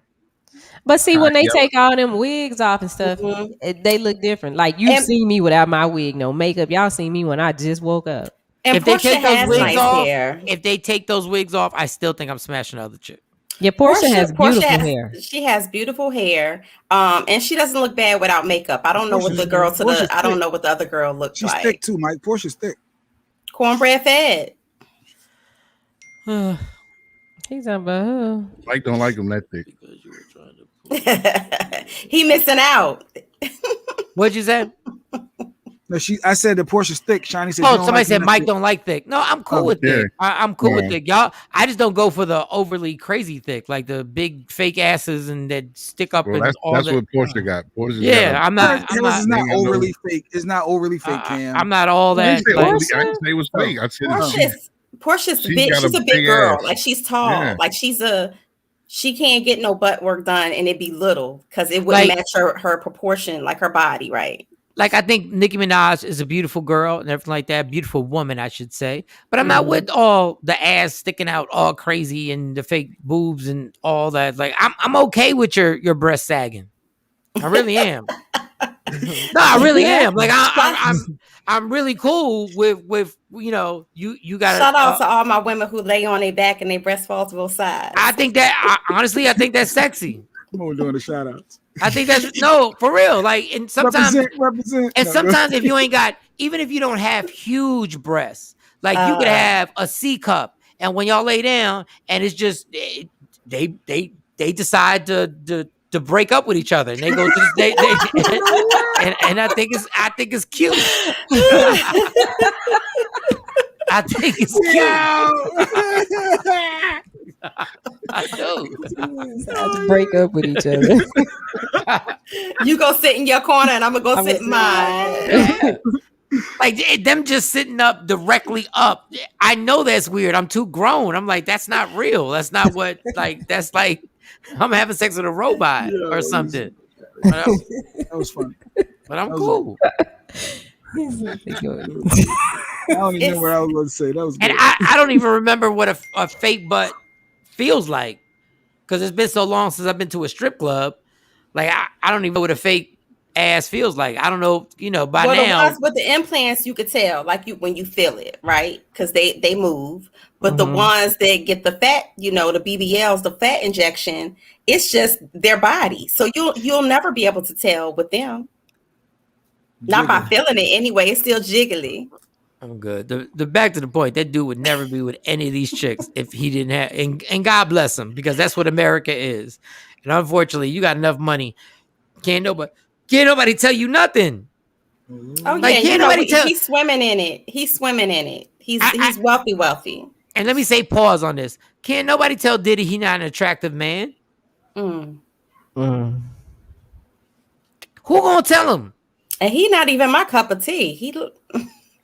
If he The worked, older he get, Yeah. I mean, he looked better younger. I mean, he's well groomed. No, he's Yeah, super he's well groomed. Yeah, well groomed. That's what it Super is. Yeah, so well he But always it's looks nice. nice. And he's well groomed because he's damn near a billionaire. Because if you was making that $50,000 a year, that groomness would not be kicking in. Who we got somebody new? Good morning, Yeah, I beautiful didn't people. recognize the name. You guys are hilarious. Definitely will tune in every day. I'm tuning in from shout to Phoenix. I love Phoenix. Yes. There goes some West Coast Arizona, Dayo and Tita. Dayo and Tita show. Tita. Okay. We'll follow. Let me tell y'all something. I really love Phoenix. I did 2 shows out in Phoenix. I love, now what I don't like, and you can tell me if I'm wrong, because the promoter took me out to his house after we did the comedy show, and I went to go smoke something in his backyard, and he said, don't mind the coyotes. And I said, what? What? Coyotes? So tell me, if he was lying to me, whoever just put the comment, you in Phoenix, he said, don't mind the coyotes. And I said, well, then never mind, because I'm not going out to smoke in your backyard if they're coyotes. Can you imagine lighting up in the backyard? They said it's true. It's true. And the coyote come up. And I was like, nah, I'm good. I said, I'll just sit here and drink with you. I just wanted to get this black and mild to enhance my intoxication. That's all. That's how the coyotes are. They'll walk up and just look at you like, oh no. I'm not built for that. Oh no. I wouldn't even go to I still don't go to Jay Black's house because he raises monsters as dogs. I don't even protective. Well, I got a Rottweiler that's very protective. Yeah, I don't. That's why I don't go to his house. Rottweilers are nice. Very, very protective. I had 2. Not his. He feeds them gunpowder in real life. Laugh out loud. Dave said, I love that too, Mike, on a woman. Or like my wife, she holds her breast when she's sleeping because they big. Hey, you're giving us too much information, Dave. That's what I'm talking about. They dress up. They got a lot going on in their sex life. Right? Yeah, hey, Dave. Dave love his woman. Dave love his woman. Listen. She holding on to him in her sleep for your safety and for her safety. Trust me. From one big boob woman to another. And sometimes you want to roll over and you want to put your hands in between the breasts, not because you want to have sex. It just makes you feel. It makes you feel secure. It makes you feel warm. It makes me feel warm. And if you got some fake breasts or whatever, it's not gonna make me feel. Sometimes I need to just put them together and feel the realness, and then I sleep better. Like there's some good stuff to realness. You just did the hand motion like I do. Like it's a pillow. I do. Like it's your personal pillow. Sometimes we do, when you're in a relationship for too long, you do stuff that people will think is sexual that has nothing to do with sex. Like sometimes I'll be in the middle of the night sleeping and Stacy will toss my arm and pound her head on my chest and go to sleep. What? Say like she'll just move my arm. Like get off me type thing? No. I'll be sleeping in my position and then she'll grab my arm and then she'll move it like this, like wide open. Then she'll place her head on my chest, but it won't be no nice cuddly stuff. She'll just slam her head on my chest. You were supposed to know she wanted to lay on you. And first of all, no, I'm telling you. She grabs and Pam and she lays her head on my chest and gets a little tad bit snoring going on. And I'm like, none of this is sexy, but what can you do? You just got to go with it. Comfortable. She's getting comfortable. Yes. You know, get in the right spot on your chest. That's all. Negro, you supposed a to little nestle. A little nestle. Well, you better drop them drawers. That's what I better wake up to. You move on. Jay, you better slow down. Yeah, listen, it's almost making scramble time. How does it always go to Jay? Listen, slow down.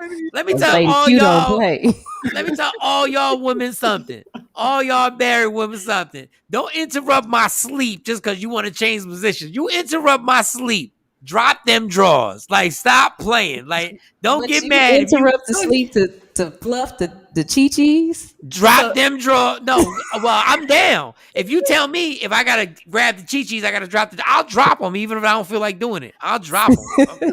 So basically, what you're saying is that you gotta, if you sleep with Mike, you gotta stay quiet as a mouse. 1, 2, 3. No, I'm just if you move. I know I don't mind. No, I don't mind you moving. I'm just saying, don't be grabbing me and doing no type of like. Don't be bring them feet over. Put the Phoenix comment. Don't. But now, especially when I'm not drinking, because now I'm alert. Like my penis be like, hello. Anybody call for me? Somebody asked. Somebody text me. Not everywhere. Mainly in the mountain areas near the outsides. Yeah, not much in the inner city. We had to drive out to his house. Everything is busy. I'm originally from El Centro, California. I grew up on the countryside, and it's the same. They usually travel in packs, and we had to drive like 30 minutes. We were downtown Phoenix, and I liked it. I loved the house. I remember the house being, Mo is cutting herself off crazy. She must have some type of different type of Wi-Fi. Her Wi-Fi company is Chick-fil-A. Like,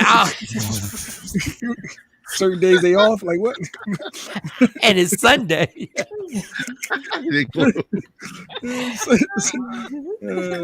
You okay, Mo?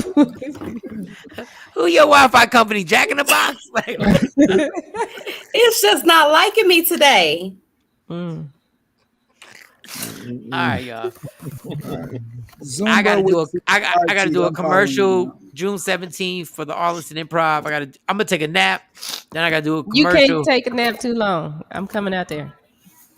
For what? To sit on the I edge gotta of your get my bed. hair done, and I gotta meet you to get the tickets. Oh, the tickets. Okay, cool. That's funny. I was like, what? No, he didn't want me to sit at the edge of the bed. He wanted the doctor. No. Oh, no. On fire. No, not since I heard your story, Shawn. You don't want to be set on fire. I want no smoke in real life. I want no. I rebuke you. No, I'm not. That's what young men. Listen to me. This is something y'all do wrong, and y'all don't admit to women. There's a time and place where you have to tell a woman, "I'm not built for you," and it's okay. It's okay to say, "I'm not built." She'd be like, "Well, come over. I'm not built for that situation. I'm going to Bible study." They are crazy down here, Mike. Yeah, I believe it. Okay, so Arlington Improv, June 17th. Get the tickets 817-635-5555. improvtx.com/Arlington. So I got to give Shawnee the tickets. I got to talk to my probation officer at 2:00, and then that's it. What's today? Thursday, right? Today's Thursday. Friday Eve, as you called it. Yeah, Friday Eve. It's so funny. I stayed at Friday Eve on the morning show. Then the person next to me in the morning show stole my saying and started saying it. I was like, wait a second. We were both here when I said that. It's Friday Eve, ladies and gentlemen. Friday Eve. All right. And then she said it, and I was like, wait a second. I'm the one who's whatever. Love me for who I am, not who you want me to be, because I can never be that, and understand there's only one thing in life that's guaranteed. It will end. So enjoy every minute, every second, get every laugh out of everything. And listen, you fight for everything. Your spot in line. You fight for your respect at the job. Fight for your happiness. Never let somebody steal it. It's Michael Shawn. It's Shawnee Scott, DJ Cam, Jay Black, Sexy Mo. It's the TakeOver Legends. Yeah. Michael Shawn and the TakeOver Legends, where nothing's off limits. Free Agent Radio.